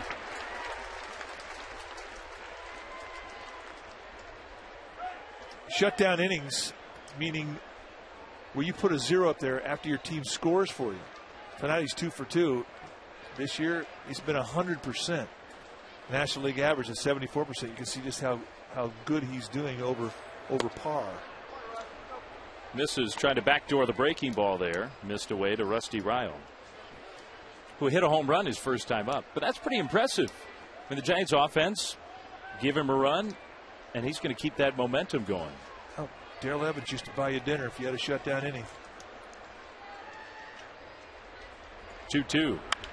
Ryle pulls this one toward the corner. Foul. Well, Rusty Ryle thought he had extra bases. He's still running, just stopped. Oh, yeah. And he didn't even know her before he got to the ballpark. How far foul was it?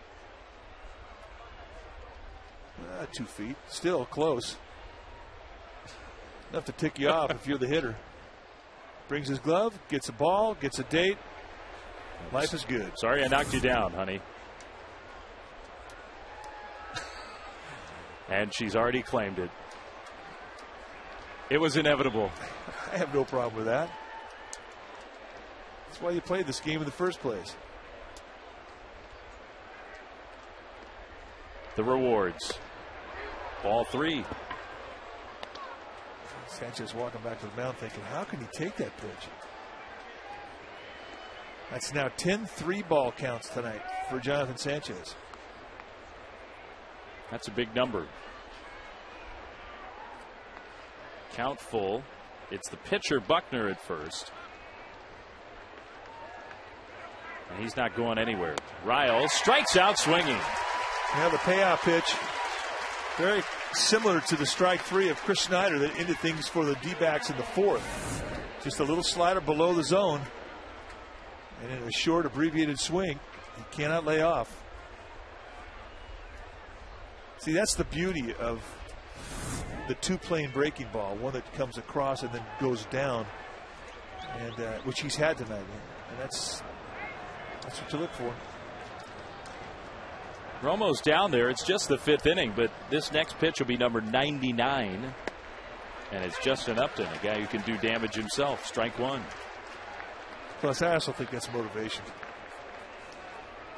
If you have an inkling that your skipper might take you out of a 5th inning when you have a 3-run lead, it'll definitely motivate you. You qualify for a win if you go 5 innings.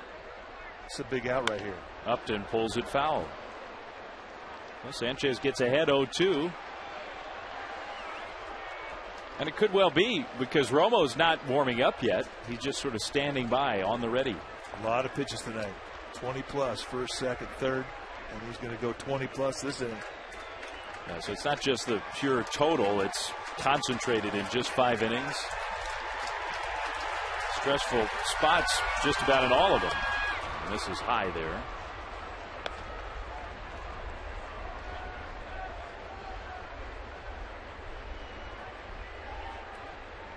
This 5th inning started off with a walk to the pitcher. Billy Buckner's still over there at first base trying to get through Upton. One of the young stars in the National League. Slider. Good take. Well, it's a good pitch to Upton, too, because he will chase down below the zone. That pitch was to the scout report. But from Sanchez's perspective, it's exactly where he wanted to throw it. Sergio Romo is now starting to actually throw, warm up in the Giants bullpen.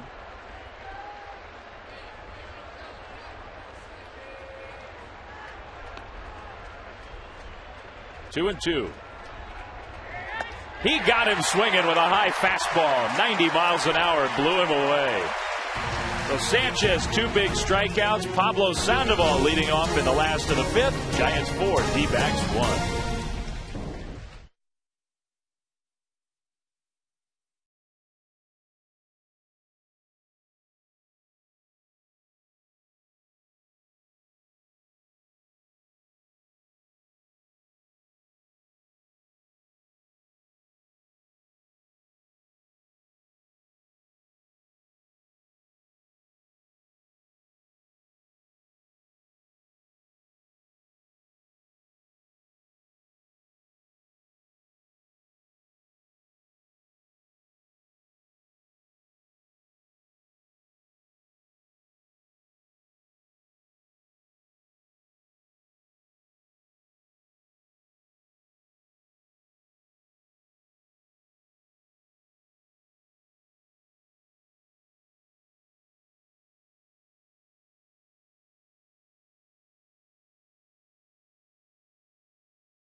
It is skateboard deck day. First 7,500 kids 14 and younger receive a giant skateboard deck courtesy of Full Throttle. And now that's a cool giveaway. Tickets are still available at sfgiants.com. Buy early, save, forecast beautiful weather, holiday weekend, and the skateboard deck giveaway. I think that's a very cool gift. I want to get that, I want to get that, I want to get that. 7,500 kids are going to go home tomorrow. Very happy. 4-1 Giants leading. It's the bottom of the fifth. And it's the heart of the order coming up. Sandoval, Huff, and Uribe.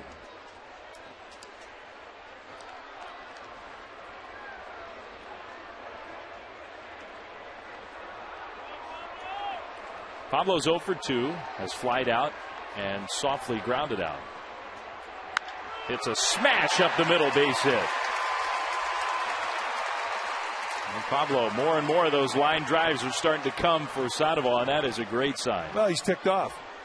He's over there at first base with a base hit thinking, why couldn't I do that the first 2 times up when I had men in score position? And that's how hitters think. They're never happy. Well, Pablo doesn't look that ticked off. Yeah, you hate leaving guys out there in score position.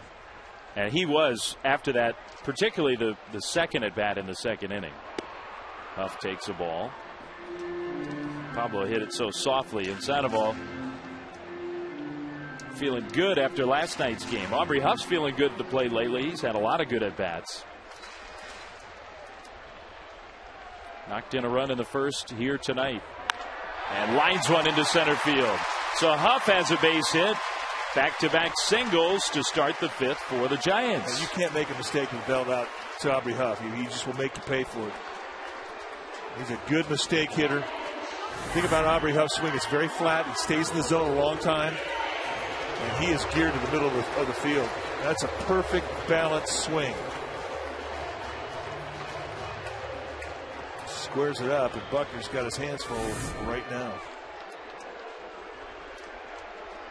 With Juan Uribe, who hit a monster home run to deep left center field in the third inning. Uribe's 2 for 2. Leads the Giants, home runs and runs batted in. 2 on, nobody out. And there was a red alert just went down to the D-backs bullpen. Cesar Valdez is heading down there to start getting greased up. Next pitch for Buckner will be number 75. But he is not fooling anybody here. And it's not the pitch count that's getting him in trouble. It's the at-bats, the swings. Uribe with Posey out on deck. And that one, ground ball into left field. Sandoval is going to be sent home. And Jackson will not even make a throw. Sandoval scores. 5-1 Giants.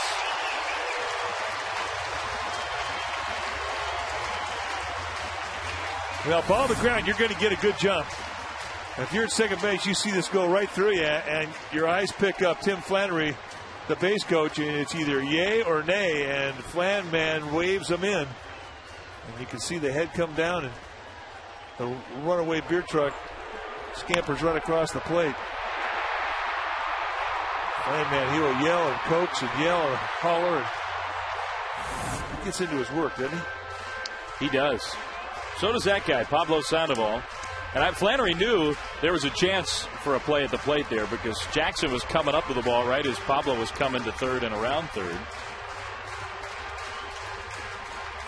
But Flannery, who is so good at understanding strengths of outfielders, knowing who's got the throwing arm, it's part of the job, but I think Flannery's got a particularly good understanding of how it all works. Got a good feel. That's probably the best way to put it. So now the kid gets another shot. First time up in the big leagues this year. He knocked in a run. And it was a 2-out RBI hit. Here he comes up with 2 on and nobody out. Yeah, it was his first RBI ever. 5-1 Giants. Posey is 1 for 2 with that run scoring single. He was having a big year in AAA. He takes a breaking ball. Buckner started him off with a breaking ball each of his 3 at-bats. Well, he's really softball. He's throwing change-ups, a lot of breaking balls.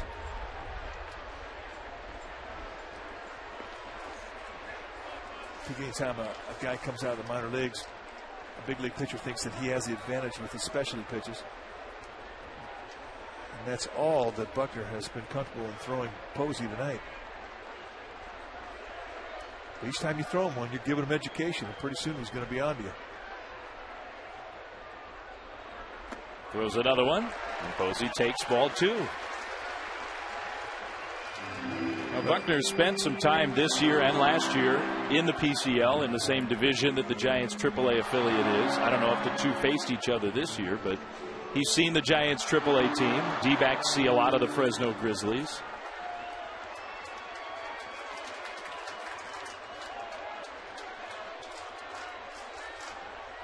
Posey ahead 2-0.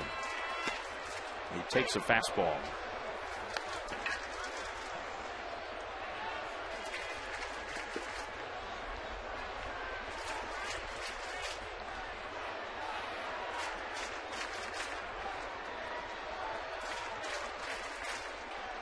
The run here in the 5th is already in, and nobody out.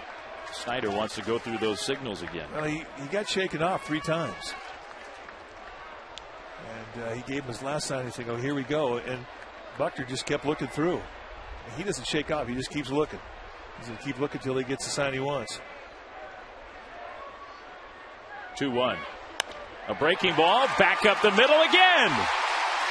Huff comes around third. He's going to score. Uribe tests Young and makes it into third. And Buster Posey, another RBI hit. 6-1. You're going to see a lot of those type of hits from Posey because he likes the middle of the field. He's a gap-to-gap guy with a lot of balance. Very difficult to get off his back foot. I mean, even if he has a little slide through, the hands stay back, and that's how he hurts you. Reaching, that ball was down below the knees, and still, with back control, gets it up the middle. Second RBI, and the RBI count is growing. That's it. So that knocks Billy Buckner out of the game. Buster Posey having a debut in 2010. When it's time for a change, think Speedy Oil Change and Tune-Up, your oil change, tune-up, and smog experts.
Young Buster Posey, because Buster's come up to the big leagues here in 2010, and he means business. He and the Giants lead 6-1. Posey's 2 for 3, 2 RBI singles, and that last one knocks the starter Buckner out of the game. Here is Cesar Valdez.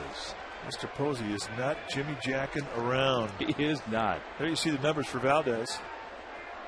A tough ERA. He's been one of the guys down there in that bullpen that has had some problems. And there are a lot of them as Aaron Rowan takes a ball. Still nobody out here. The Giants are essentially trying to put this game away here. Now, against the D-backs, maybe that's not possible in the 5th inning. Arizona can score runs, but this is a chance to really open it up. Already leading 6-1, 2 on, nobody out. And Rowan works ahead 2-0.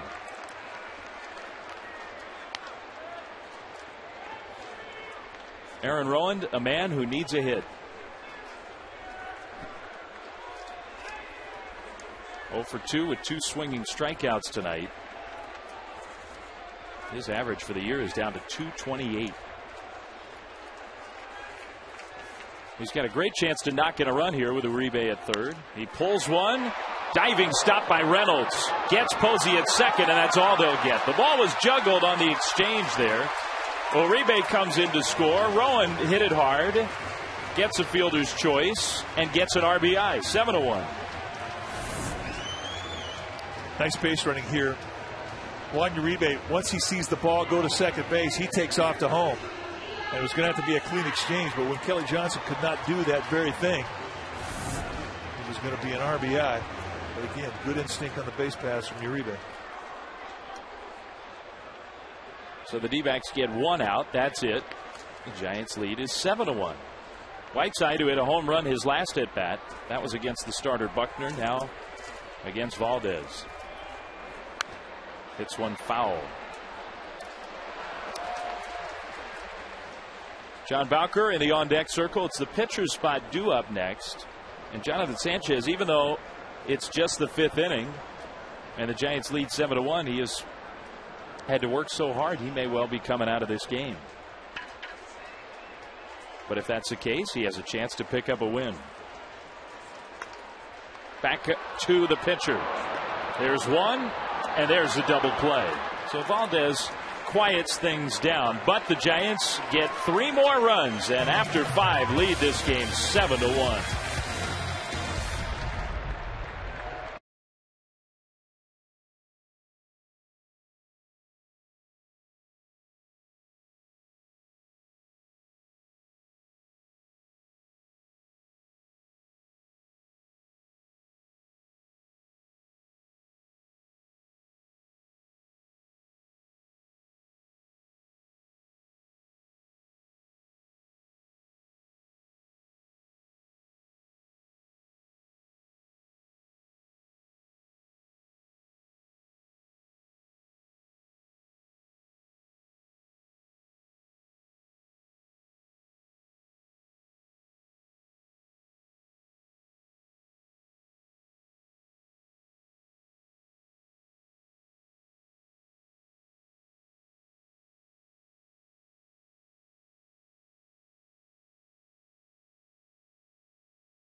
Now it's time for the Coors Light Freeze Cam. We go back in the first inning when Buster Posey steps up, man on, score position. He hits a rocket right back up the middle, and that's a base hit, and that's his first big league RBI. And look at the balance through the swing, using the middle of the field.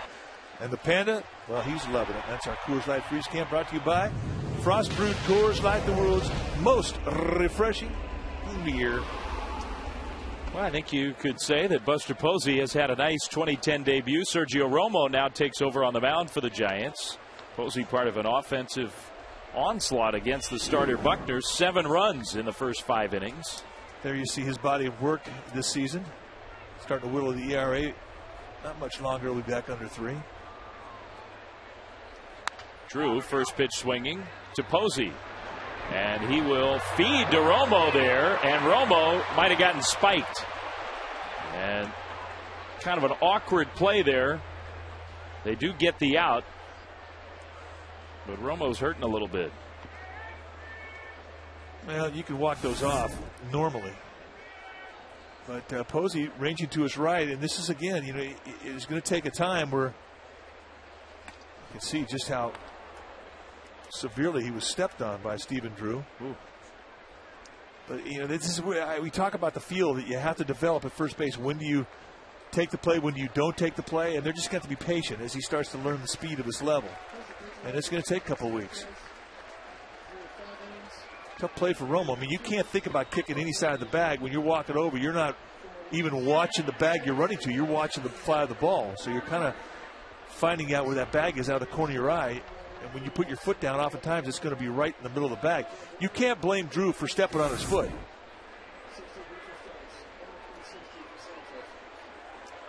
So Romo has walked it off. Now he faces Mark Reynolds. And I think you're right. I mean, for a first baseman, young first baseman, it's not the physically most demanding play, but those kinds of decisions. Do I go after this ball? How far should I range to my right? Should I feed? Can I go to the bag myself? Those are the nuanced plays over there. 2-0, and Romo's still trying to kick out that foot. Well, your base is so critical to your ability to command your pitches. And if you have pain on your back foot, you're going to start throwing around it. It's going to affect your control. Just off the plate.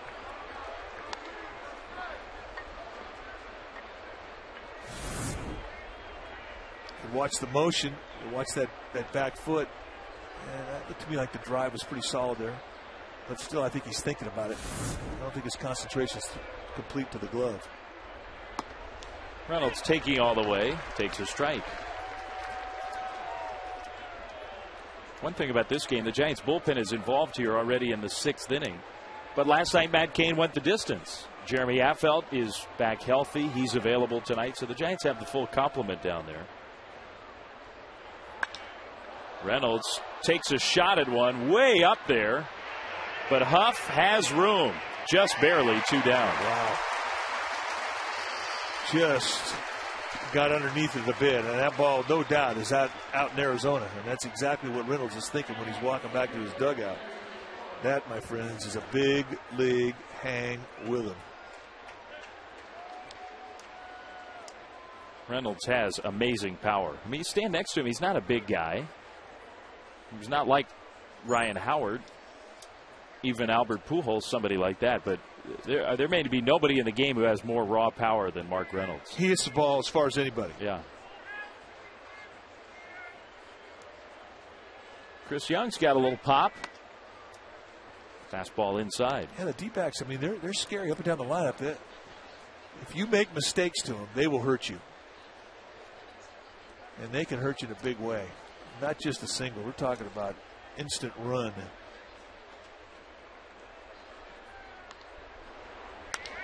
Young hit that one well, but Aubrey Huff has a play on that ball. Aubrey Huff getting action tonight in left field. Romo scoreless inning. Giants with the 6-run lead.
Farmers Insurance.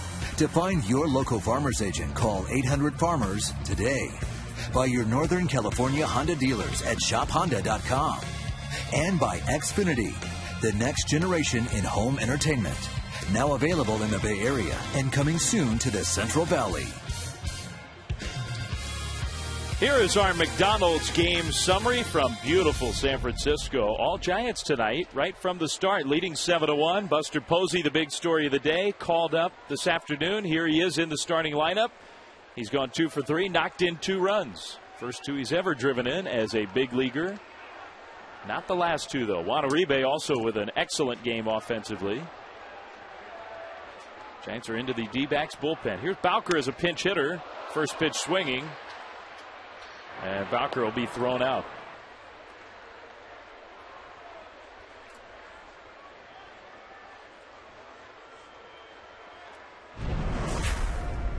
Well, we talked about Buster Posey. He's the story here tonight. Posey was here early. Ron Wotus helping him out. They worked on pop-ups, trying to feel out the first base side here, which can be a tricky area, plus how the wind can interact with the ball. He met with Henry Schulman and company, all the reporters down there in the dugout, and then got ready for the ball game. And heck, he's been a big part of the Giants offense tonight. Well, definitely the highlight of his day has been between the lines. And Buster is not a stranger to that kind of attention. He has been much heralded since he joined the organization. Spring training, he was the center of a lot of attention. You know, Kite made a great point today talking before the game. He said, you know, when you first get called up to the big leagues in September, that's a reward. You know, you're just there to kind of see, observe, get a few at bats, maybe get your first big league hit, and he did all that. But when you get called up, and it's the last week of May, it's a different deal.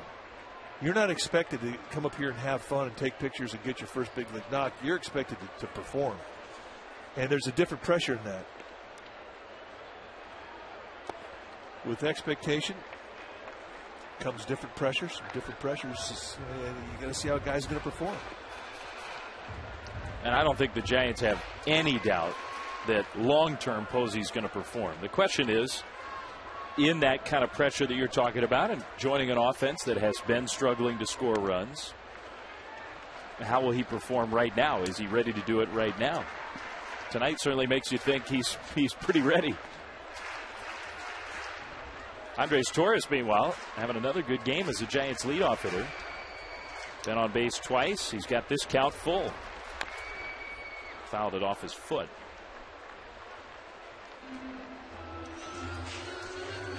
Well, I know one thing. Yeah? Nobody's in a chair. Yeah, at that age, they are moving. I can relate to that scene. Yes, you can, my friend. With 2 4-year-old twins and a son that's not quite one. Torres strikes out swinging. That was a good changeup. Yeah, yes, indeed it was. What a great night to bring the family to the yard. It's a Saturday game, a little early start time. Beautiful summer-like weather. They're making Giants fans. Those kids are going to be rooting for Buster Posey for a lot of years. Yes, they are. That's his new fan club. They're going to get proposed to in this ballpark when he's hitting at the plate. I mean, that's my prediction. Now, that would be a heck of a career for Buster. And those girls' parents don't want to hear that, by the way. Not yet. They don't want to hear anything about that yet. Freddie Sanchez back up the middle, but Kelly Johnson with a lot of range. Nice play. Sanchez frustrated. That's about the only thing the Giants have been frustrated about tonight. Kipe's coming back to join Mike. Giants 7, D-backs 1.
Well, the first Irish Heritage Night of the season is on June 1st. That's when the Giants are taking on the Colorado Rockies. Your ticket for the game will be in one of the special Irish Heritage sections of the park. You get here early for a pregame party.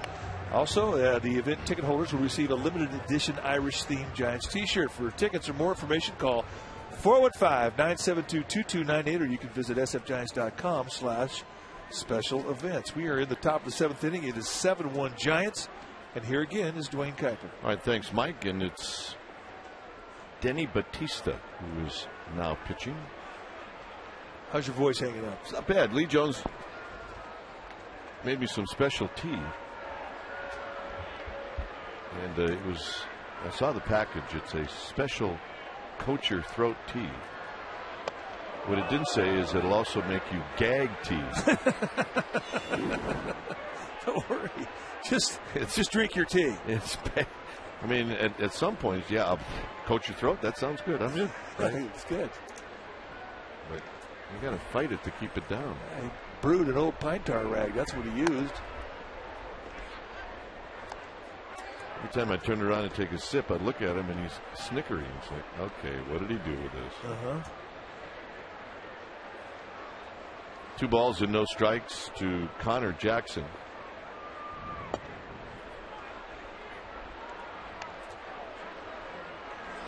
Lisa Pantages is having a birthday party. She is the Giants controller, and she is having a ball. She is leading the league in hugs right now. Yeah. Wow. And a 4-pitch walk. Not exactly what Danny Bautista wanted to do, and Eli Whiteside's going to run out.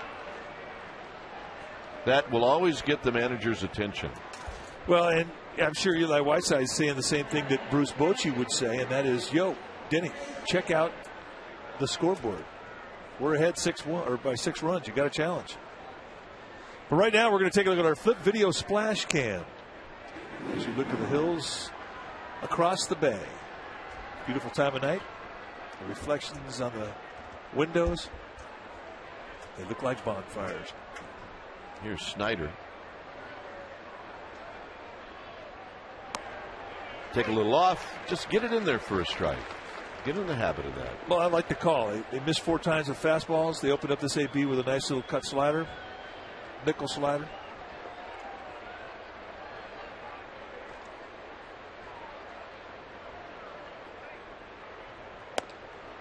Snyder, did he go around? No. 1 ball and 1 strike. I've always had this theory that umpires very seldom call swings, check swings on catchers. Just like the law of the squad. It's something that our guys in the truck will keep track of from here on out. Well, I've been keeping track for like the last 32 years. Snyder bounces it foul.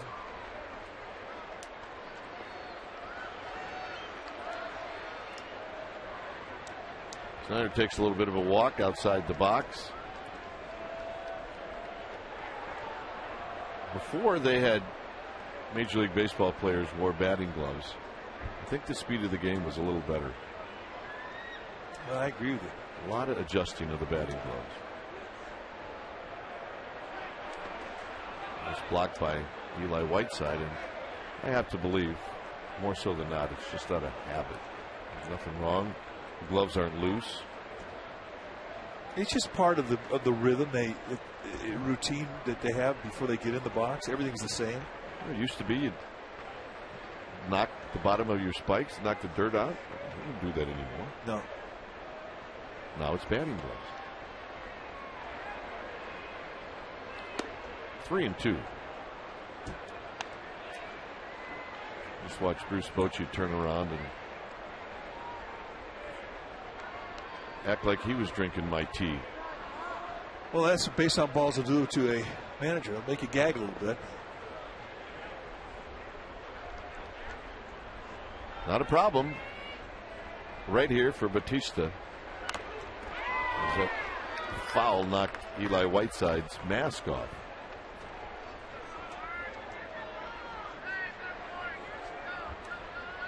All right, so you want to be a big league catcher? Let's check it out. 3-2 fastball at 96. Boom, right in the chin. The old mask, the old-fashioned mask, the mask that Mike were going to catch tomorrow. That's what he would wear. That's exactly what I would wear.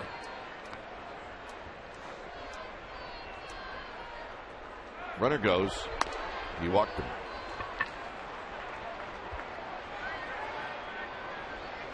And very quickly, there's going to be some action down the Giants bullpen. And for a second time this inning, Eli Whiteside has come out, and now here comes Dave Righetti.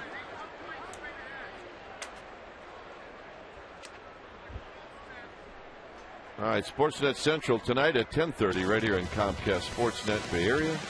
Highlights of this game, highlights of the A's and Tigers, and also a good look at the NHL and NBA playoffs. Henry Wolford and Dave Benz, they will be controlling the show tonight at 10:30.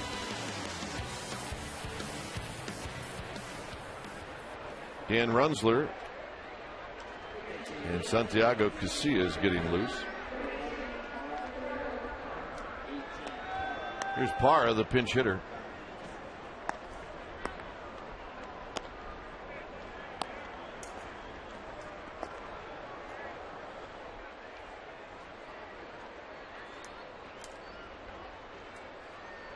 Parra hitting .247.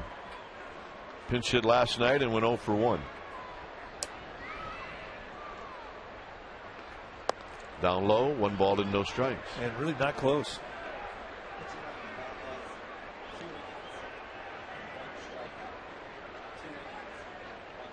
With each pitch out of the strike zone, everybody here in the ballpark gets a little bit weird.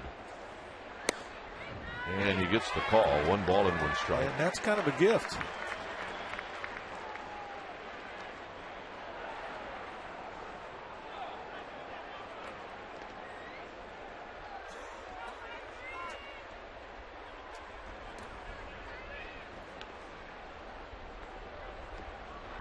Foul back, 1 and 2. Strike zone has been a tight strike zone tonight. Has been a low strike zone from Field and Colbreth. But in calling balls and strikes with Denny Bautista, it's been pretty easy.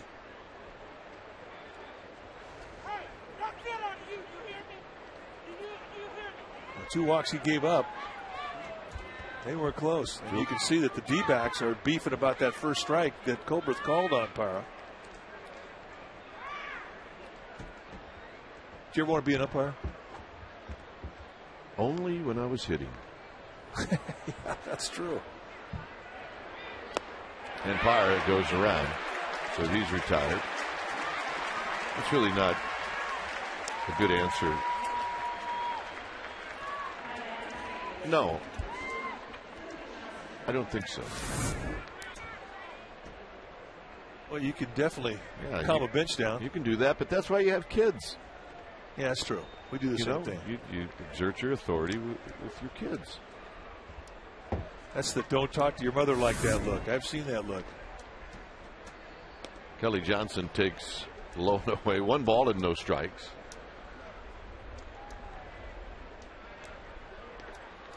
They do reach a certain age, though, where none of that works anymore.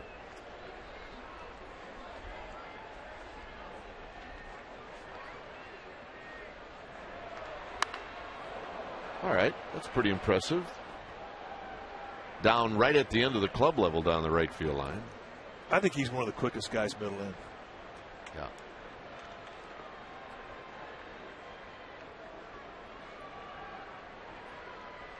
He's got 12 big flies. He's got 25 RBIs. 1 and 2. That is a swing he wants back. You see a big leaguer break down mid-swing. That's impressive stuff. And this is swinging a sword. Not happy. Now bounce one.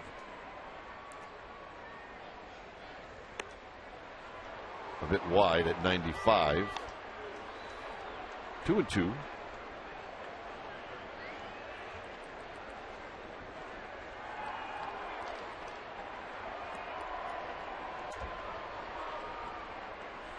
Jackson at second, Snyder at first. He got him. See ya. Grabs some fine. That's a rough at bat.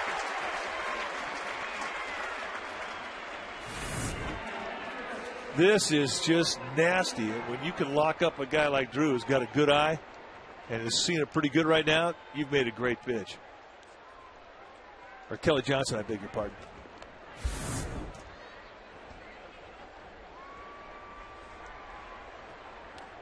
Here's Rusty Ryle. Ryle rolls it to Sandoval. Sandoval to Sanchez. And Jenny Bautista walks the first two and gets out of it.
A.m. and he spoke to the media earlier about just how everything has been going for him all day.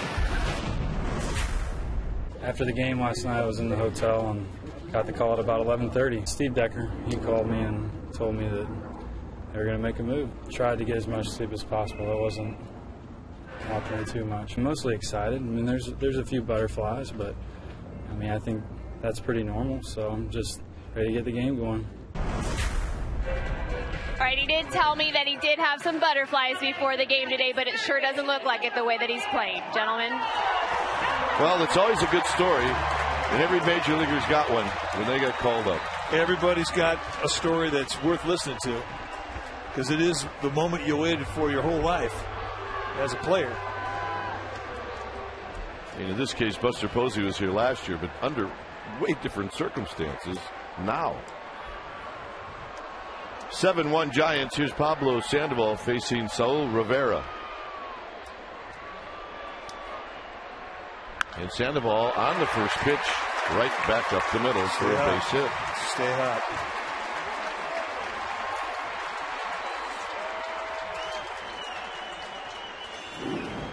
You see Rivera's numbers, fourth time he's come into a game, and he has not been greeted with gentle wood. 7 hits allowed, 3 hits. 9 base runners in 3 innings.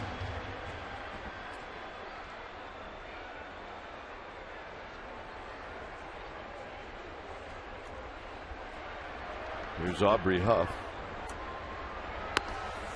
Aubrey Huff with a base hit in the 5th.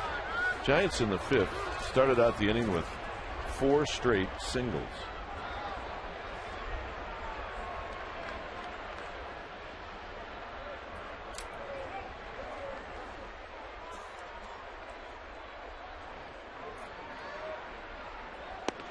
Down low.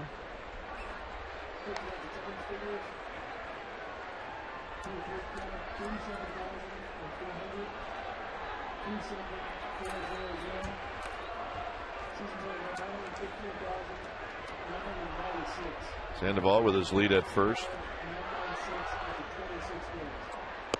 Aubrey Huff, a sacrifice fly in the first.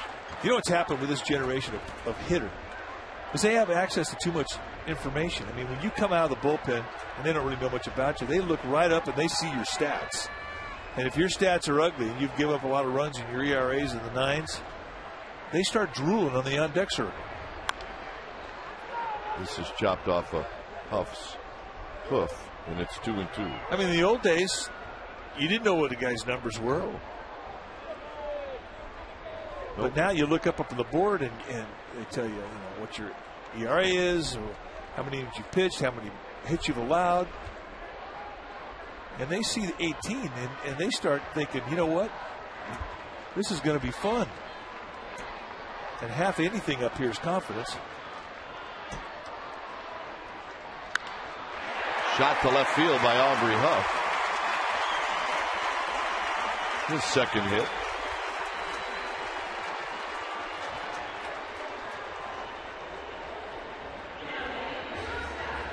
Well, Vasca Giants T-shirt day is going to be Monday, a 105 Memorial Day game against the Rockies.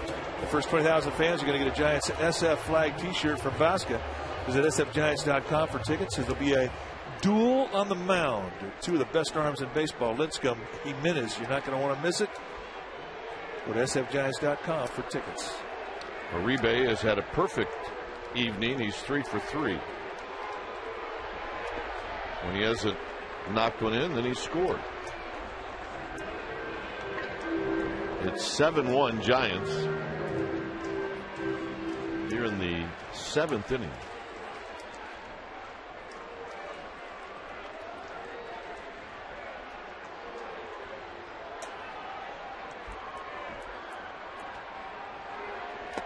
Down low. So how'd Dave do? Did he hold his own?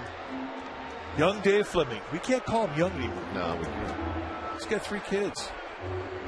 Like old man Fleming. He did great. He's the best.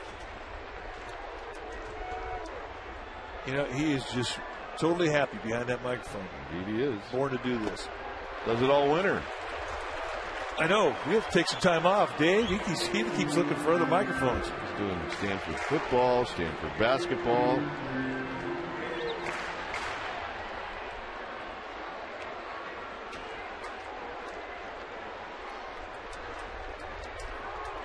Three and 0 to Juan Uribe. It's likely Uribe doesn't want to walk. He'd like to swing the bat.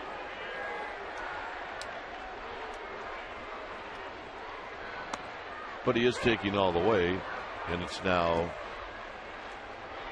3 balls and 1 strike. The Rockies-Dodgers game is over with. The Rockies beat LA 11-3. It's kind of hard to figure who to root for in that game. 3-1 pitch. Ooh, he gets the call. 3-2. Hey, when you're hot, you got a 3-hit night going, you got to want to stay in that batter's box. Absolutely. The only time you're ticked off is if that pitch is called a strike right now. Yeah.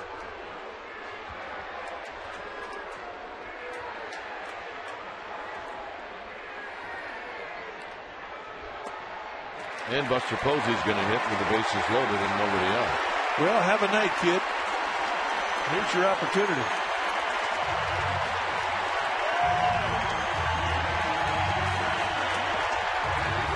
You think it's special playing in this city, in this ballpark, in front of these fans? I guarantee he won't forget this night.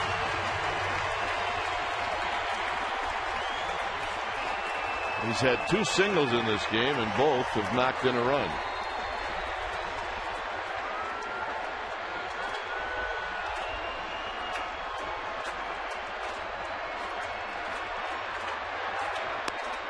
First pitch, strike on the outside corner.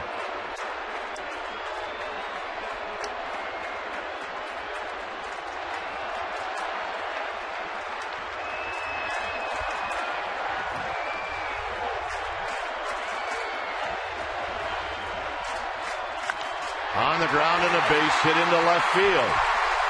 Sandoval's going to score. Posey with his 3rd hit and his 3rd RBI single. Welcome to San Francisco, Buster Posey. I think you're going to like it here. Let's take a look at it. They try to go inside. Just a little lazy sinker that hangs right out over the middle. And you watch the hands stay back. He's got a very quick load, drops his hand slightly, and just great bat speed through the ball. A nice bat head throw. It's not a swing built for power yet. It's built for average. Here's Rowan. Rowan looks at a strike. Rowan had an RBI in the 5th on a fielder's choice.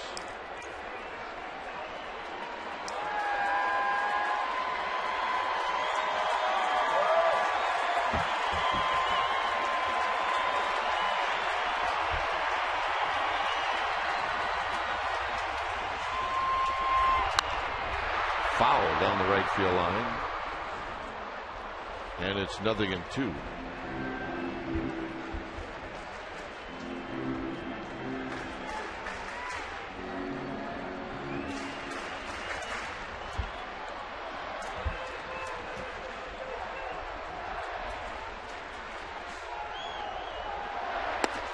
Just a little low to Rowan.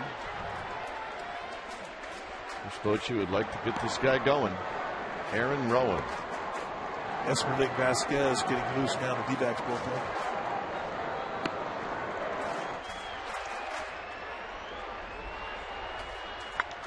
Again out of play, same spot. This is the remaining game going on the Major League Baseball schedule today. Everything else, finals.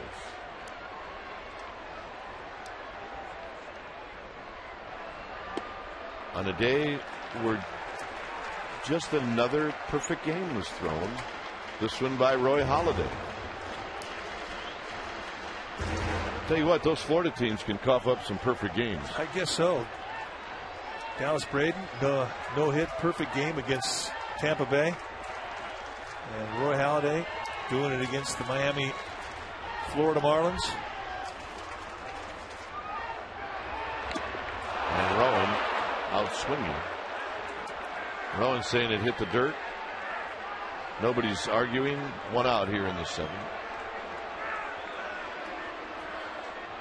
9 innings, 11 strikeouts. Well, 11 strikeouts and 115 pitches, Mike. That's pretty good. It's a lot of pitches thrown. You know, and the drama of a 1-0 game too. On top of it, I guess, you know, if you're going to design a perfect game, well, that would be it, a 1-0 perfect game.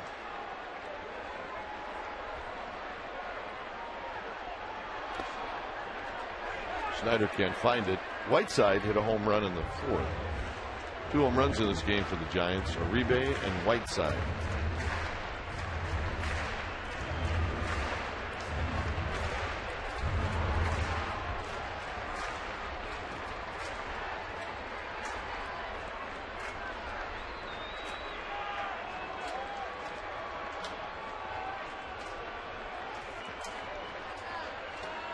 Giants trying to add on. They lead 8-1. Right there for a strike to even the count.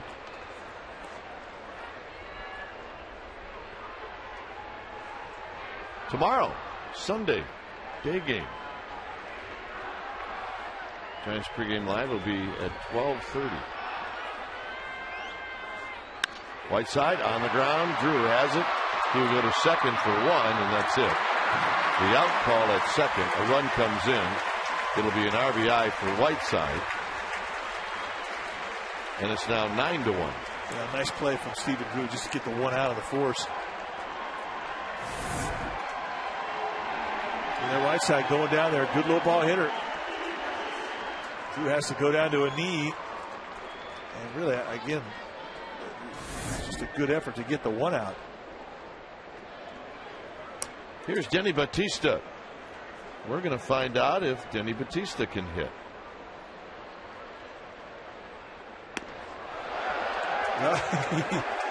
That's the yuckadoo hack right there.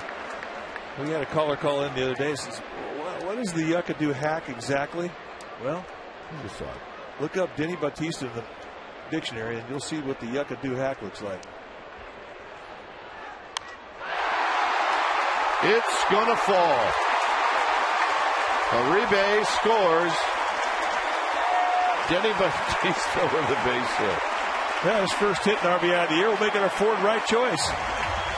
And a night of offense Benny Bautista in an 0-1 count steps up and says, don't forget about the pitchers. They can hit too. Meet our fourth right choice. A.J. Hinch has seen enough. Rivera is going to depart. And it's time for a change. Think speedy. Oil change and tune-up. Oh. Nice. Your oil change and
Giants here in the 7th inning as Merle Vasquez is the new pitcher. You see his numbers. This will be his 14th appearance. A 4.30 ERA. And he's allowed 3 home runs. So Vasquez will be the 4th pitcher for A.J. Hinch. Now the one thing he's going to have to do is throw strikes. Such a prerequisite to coming out of the pen. And you want to start getting healthy as a pen. Start getting 0-1 consistently. And that has been a problem for the Diamondbacks. Torres has walked twice, he's flied out, and he struck out, and he has scored a run.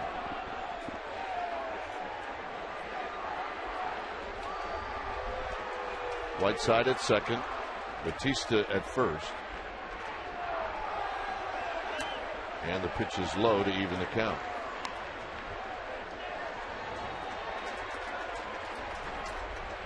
Giants with 13 hits in this game.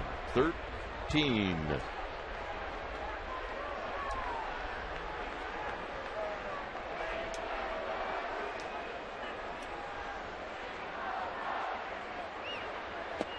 You can count the amount of laughers this team has had on one hand. I thought you were going to say on one finger. They just have not had them. Well, really, they're not built to have them.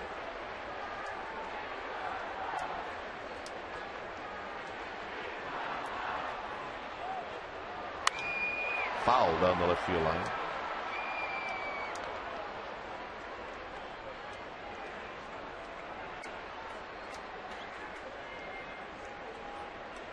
Torres, however, has not joined the party in the hit department, which has been rare. He has been on base a couple times, a couple of walks, but he hasn't gotten his usual 2 hits.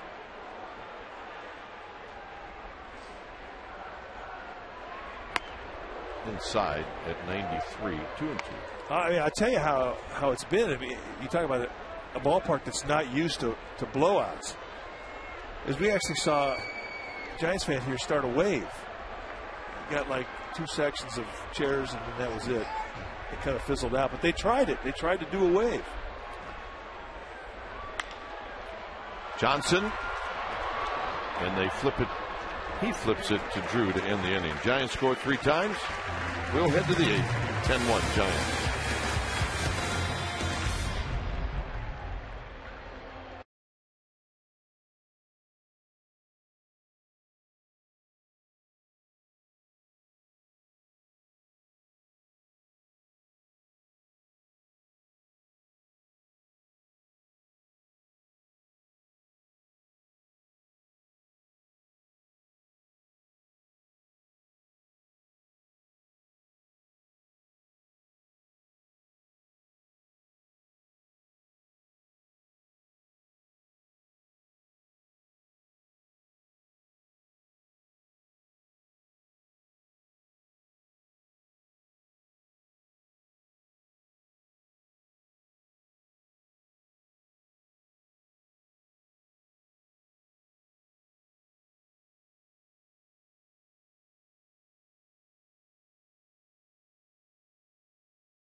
13-hit afternoon for the Giants. Andres Torres moves from right to left. Sherholtz comes into the game to play right. And Ishikawa is in the game to take over for Buster Posey. Denny Bautista still on the hill. 8th inning.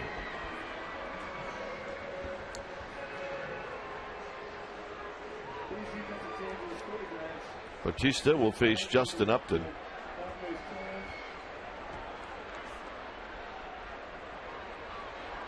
Upton has struck out twice and he's drawn a walk. The Diamondbacks, remember, last night only had 1 hit. Today they have 2.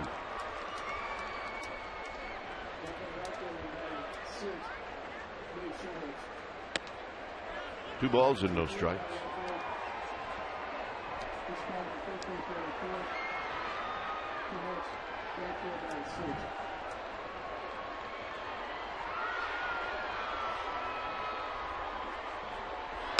And a strike.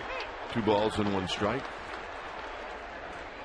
That last pitch at 95 miles per hour. You're right. There's a section, Mike, upper deck left field line. They're trying to get the wave going, but they're running into the section where as Upton goes high to right field, and Sherholtz will put it away. They're running into the section where Bruce and Martha Jenkins are sitting, and they're stopping it completely. Yeah, well, they have shirts that say no wave. So they're very committed to the no wave rule, and I agree with that. I think that's special about San Francisco, that we do have a no wave rule.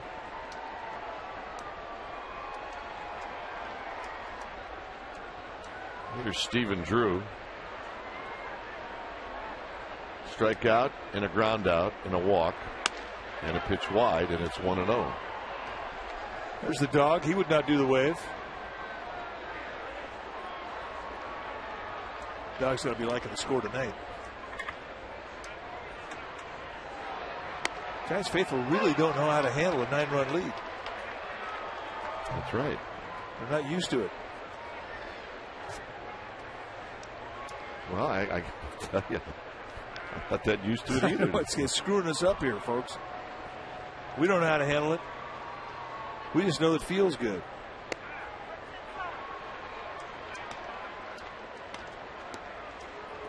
Ian Kennedy tomorrow for the Diamondbacks against Todd Wellemeyer. That'll be an interesting start. The last time the Giants saw Ian Kennedy in Arizona, he pitched a beautiful game against him. He painted them. He could pitch.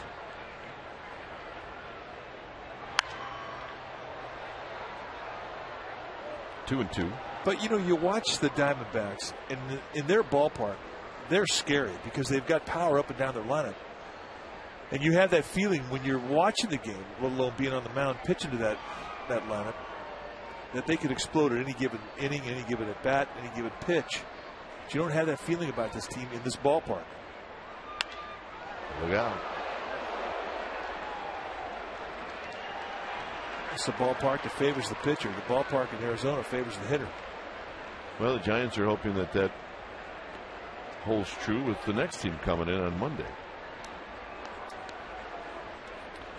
The Colorado Rockies, who are playing good baseball. 2-2 pitch. Got him.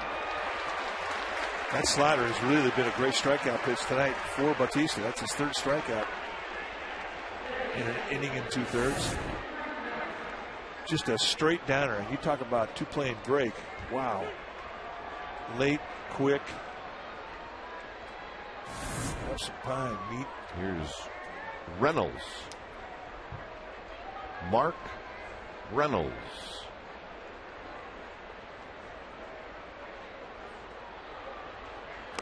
Takes low. Well, if you want to talk about the perfect storm, if ever the two should meet, the power fastball of Denny Bautista and the strength and the bat speed of Mark Reynolds, I bet these two could produce a 500-foot home run if they ever met.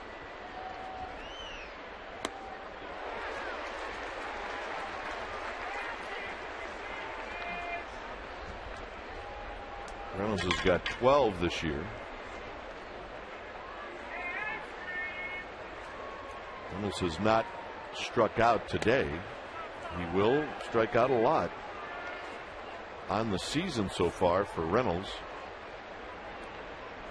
In 170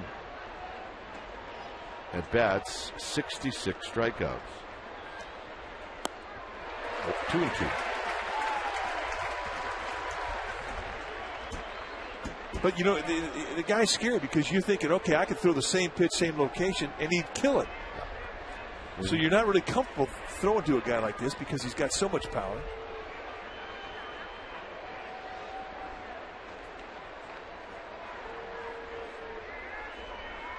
Two pitch. You talk to the Diamondbacks people, and they talk about when they see Reynolds start to go the other way like he did last night, they're going, all right, he's back on it.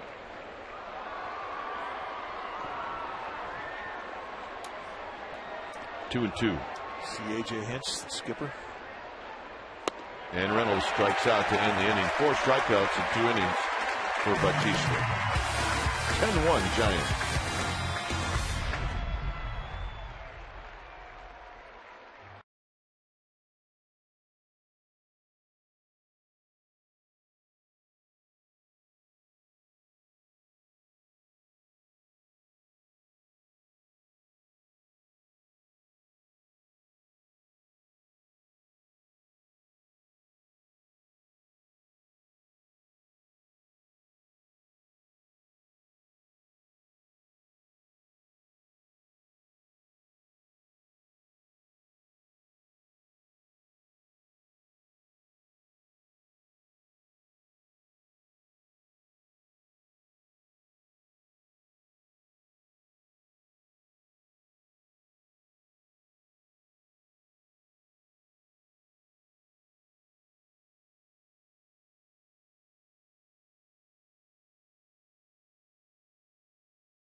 Bottom half of the 8th inning, and Esmeralda Vasquez is getting ready to take on Freddie Sanchez here.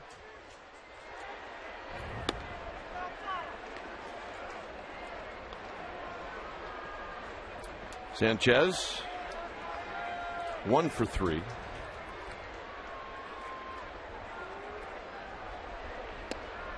In and out of the glove of Chris Snyder. Augie Ojeda is now at short. And he will bat in the 4th spot.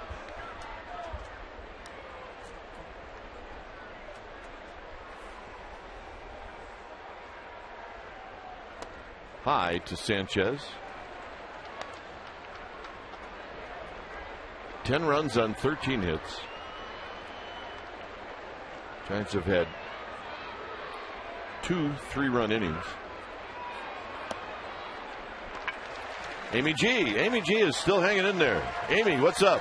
Well, Dwayne, it is official. The Giants have signed Pat Burrell to a minor league contract. He was released from Tampa in mid-May, and the Giants want to see what he might be able to do for them. He's going to join Fresno in Utah, and if he does indeed get called up, he's got a few friends here. He actually played with Aaron Rowan with the Phillies, and he played in college for Miami. He was a Miami Hurricane with Aubrey Huff, so he would be a welcomed addition by those fellas. Gentlemen? That's right. Lots of family here. Here's Sandoval. Sandoval, 2 hits in his last 2 at-bats, and he takes a called strike. Vasquez has a little sling in his delivery. When he's right, he'll get a lot of ground balls. He's got some pretty good sink. Sandoval hits one the other way and hits it very well. Jackson is not going to get there as he crashes up against the wall. Here comes Sanchez. He's going to score. Yes, he will. And Sandoval is 3 for his last 3 and 3 for 5 in the game. Well, and I think this may be his most impressive at bat. This is just an example of just tremendous hand strength. This is not a hanger. This is a pitch off the plate away. And he gets out on his front foot, but the hands stay back. And now here comes the bat hit. And he backspins this thing, finds a gap in left center. And remember, this is not an easy ballpark to hit the ball out of, period. When you don't use all your lower body, it's almost impossible, and he almost does it there with hands alone.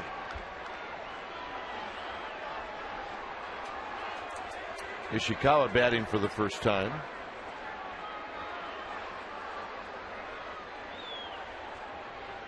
Fastball is high. 11-1 here in the 8th. Dan Runsler is in the Giants bullpen.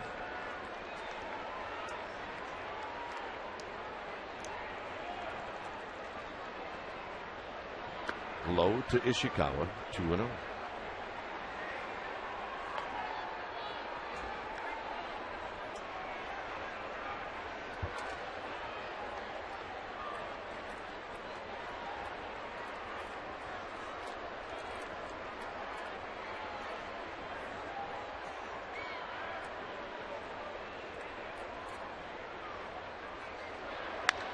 Driven to right, over Upton's head and off the bricks. And it caroms to Young, and Ishikawa's got a double. And the hit parade continues. That was a bullet. That's one of the hardest hit balls we've seen go off that wall. And you really have to give credit to Chris Young, the center fielder, for playing the carom correctly. Justin Upton took about 2 steps back and then froze, realizing he would have no chance to catch this. He didn't have time. Hits the bricks, spits away, and here's Chris Young who gobbles it up, or it would have been more. That was crushed.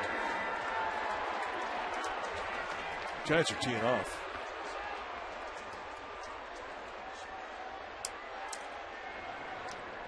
Here's Ryan Rollinger.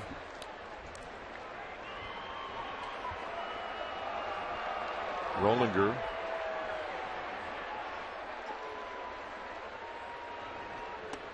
takes a pitch, and it's a strike.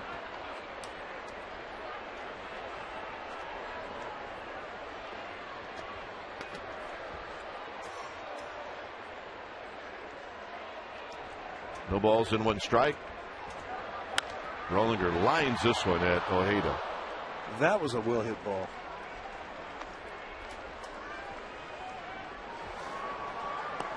Dan Runsler will pitch the top of the 9th for the Giants. The maintenance inning. This really has become a maintenance game where guys can get in at bat, get an inning. And for guys coming out of the bullpen, they're not always that excited to get into a 12-1 ball game. But it really tells you something about the player as to how they handle it and what type of concentration they can bring into a game.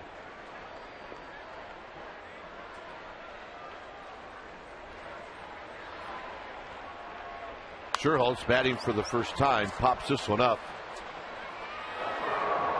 And right there to make the catch is Reynolds.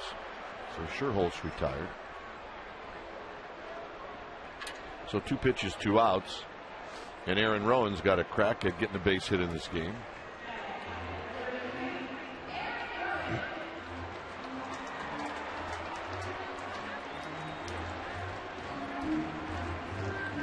Rowan with 3 strikeouts and a fielder's choice.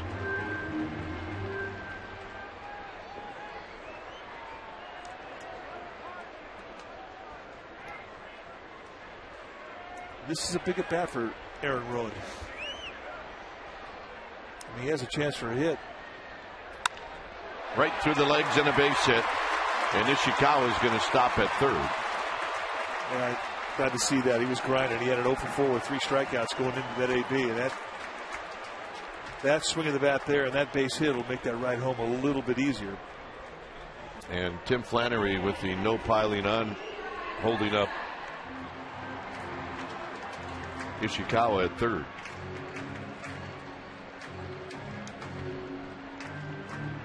And here's Eli Whiteside.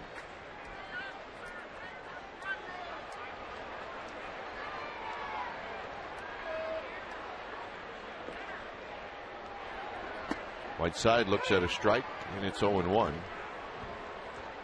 Eli Whiteside, it was in this game where he hit a home run. Seemed like that was maybe yesterday.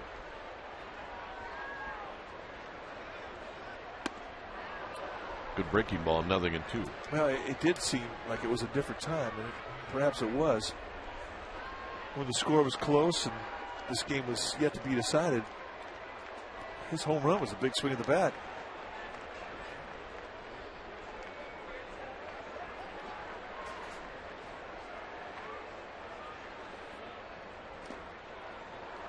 Snyder blocks it. Rowan moves to second on the wild pitch.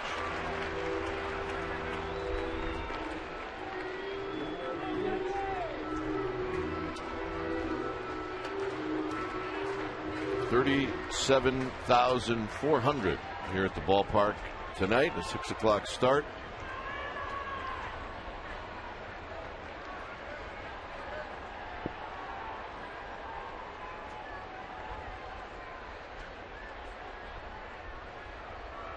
Ishikawa at third, Rowan at second. And Whiteside takes a bit high to even the count. I think it's kind of a scary thing to take a strike in a 2-strike count in a 12-run ball game.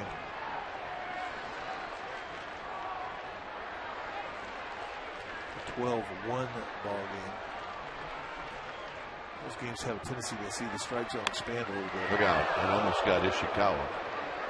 Got Ish.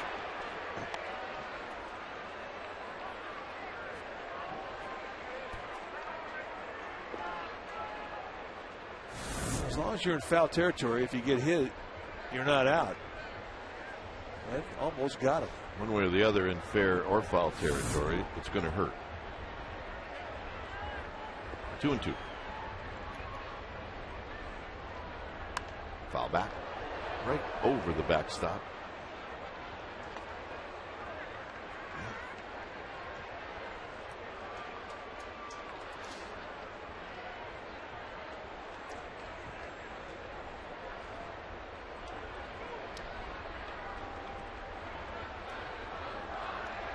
Buckner, Valdez, Rivera, Vasquez. The 4 pitchers tonight. And Whiteside strikes out to end the inning. Giants score twice. It's 12-1 San Francisco.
Well, join us tomorrow. It'll be Ian Kennedy against Todd Wellemeyer. Pregame live will start at 12:30. And then we'll have the first pitch right around the top of the hour, right here on Comcast Sportsnet Bay Area. Well, that figures to be a pretty well-pitched game. We were talking about how well Ian Kennedy had pitched against the Giants in his last outing in Arizona. And Todd Willemeyer's last outing here was fantastic, and he loves pitching in this ballpark. But right now it's Dan Runsler who's taking the ball for the 21st time from Bruce Bochy. Chance to get a maintenance inning in. We saw Ryan Rollinger is now at short, and a strike to Chris Young. Young is bounced out. He's lined out to left.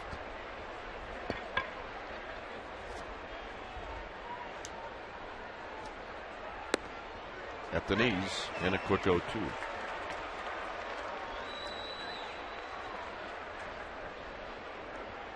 See, this is where I'd be a bad umpire. 12-1 game. I'd tell the guy, get in the box. I'm not calling a ball. And I've had umpires tell me that in games. Can't argue with him. 1-2.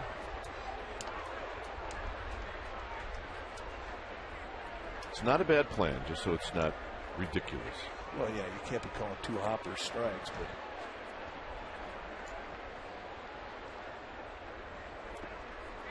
Steve Ryan. But 1 hoppers, 2-2. totally legal.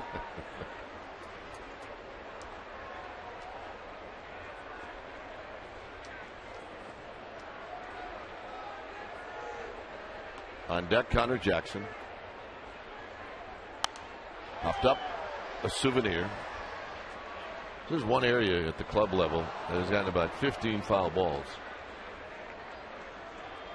It's about 2 sections over to our right.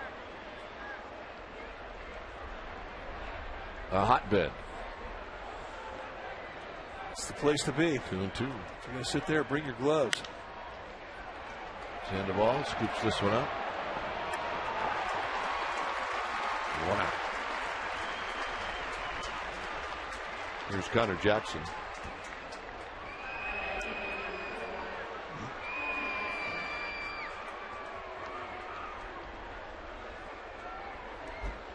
Connor Jackson 0 for 2 with a walk. Jonathan Sanchez has had games where he's been beautiful, and he's lost. Today he goes 5 innings. In those 5 innings, he threw over 100 pitches, and he's going to get the win. Well, he's definitely earned one of these, and he struggled through a very, very tight strike zone early on. I mean, I think that it cost him a lot of extra pitches, a lot of 3-ball. I think he had 10 3-ball counts, but he persevered. And I think you call it a split. He used that a lot once he got to the 3-2 count. Yeah, it's going to be a good pitch for him. Give him another look, another speed between the fastball and the slider. Sanchez will not pitch for the rest of this homestand. He will pitch in Pittsburgh. There's Ben Giannolina telling Buster Posey, good job, kid. I'd love to see you at first. Rollinger throws on to Ishikawa. You're a funny guy. Yeah. As long as you got that first baseman's mitt, we're good. Yeah, we're good. We're friends. You're okay. I catch you with shin guards on, I'm going to slap you. Give me a cup of coffee, kid.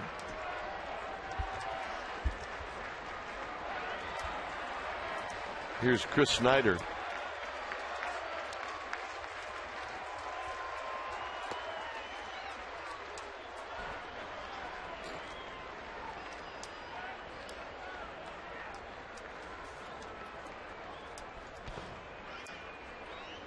Snyder 0 for 2 of the walk with a couple of strikeouts.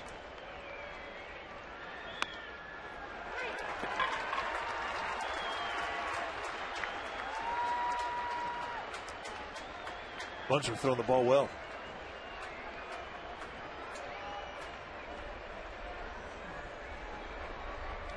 Well, you said it earlier. Relievers really don't get appearances like this.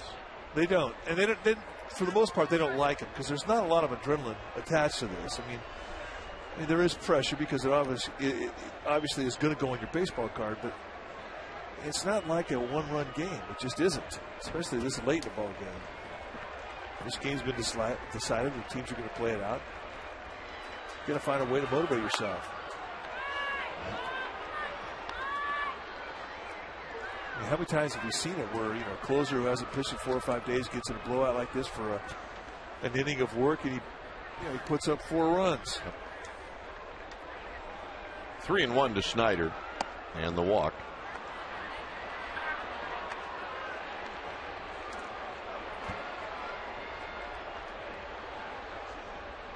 Here's Ryan Roberts.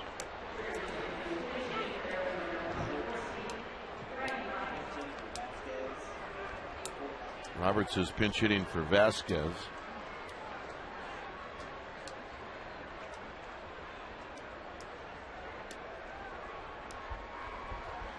So tomorrow, it's likely we'll see Molina behind the dish and Posey at first again. Here's Roberts. See, I'm already thinking about tomorrow. Well, I think that's exactly how it's going to go down. I mean, Buster Posey is going to play. I mean, he's going to play at least 5 days a week, and the majority of his playing time is going to be at first base.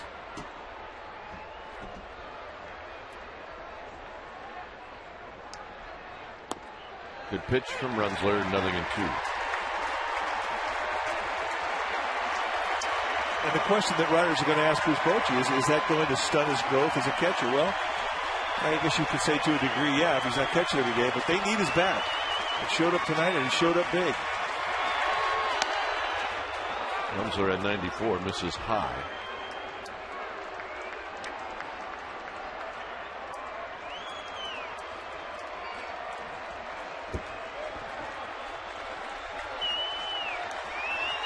One-two pitch. Pitch is in the dirt. Roberts checked his swing.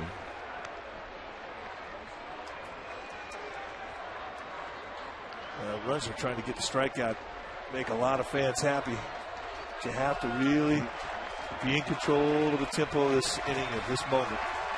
It's something you have to learn as a young pitcher, how to pitch this ninth inning. And that's the ball game. As Runzler does indeed get the strikeout, and the Giants take the first 2 games in this 3-game series. And Buster Posey has quite an afternoon. Giants win at 12-1. Mike, a lot of hype before this game. What are you going to take out of this one? Well, he's ready. He's ready with the bat, and he showed it tonight. And when the Giants would scratch and claw for offense and put a 1-run spot up there, he extended it with an RBI in the first, an RBI in the 5th, and an RBI in the 8th inning. And it's just a very difficult thing to expect a guy with all that pressure on him to come up and perform like he did.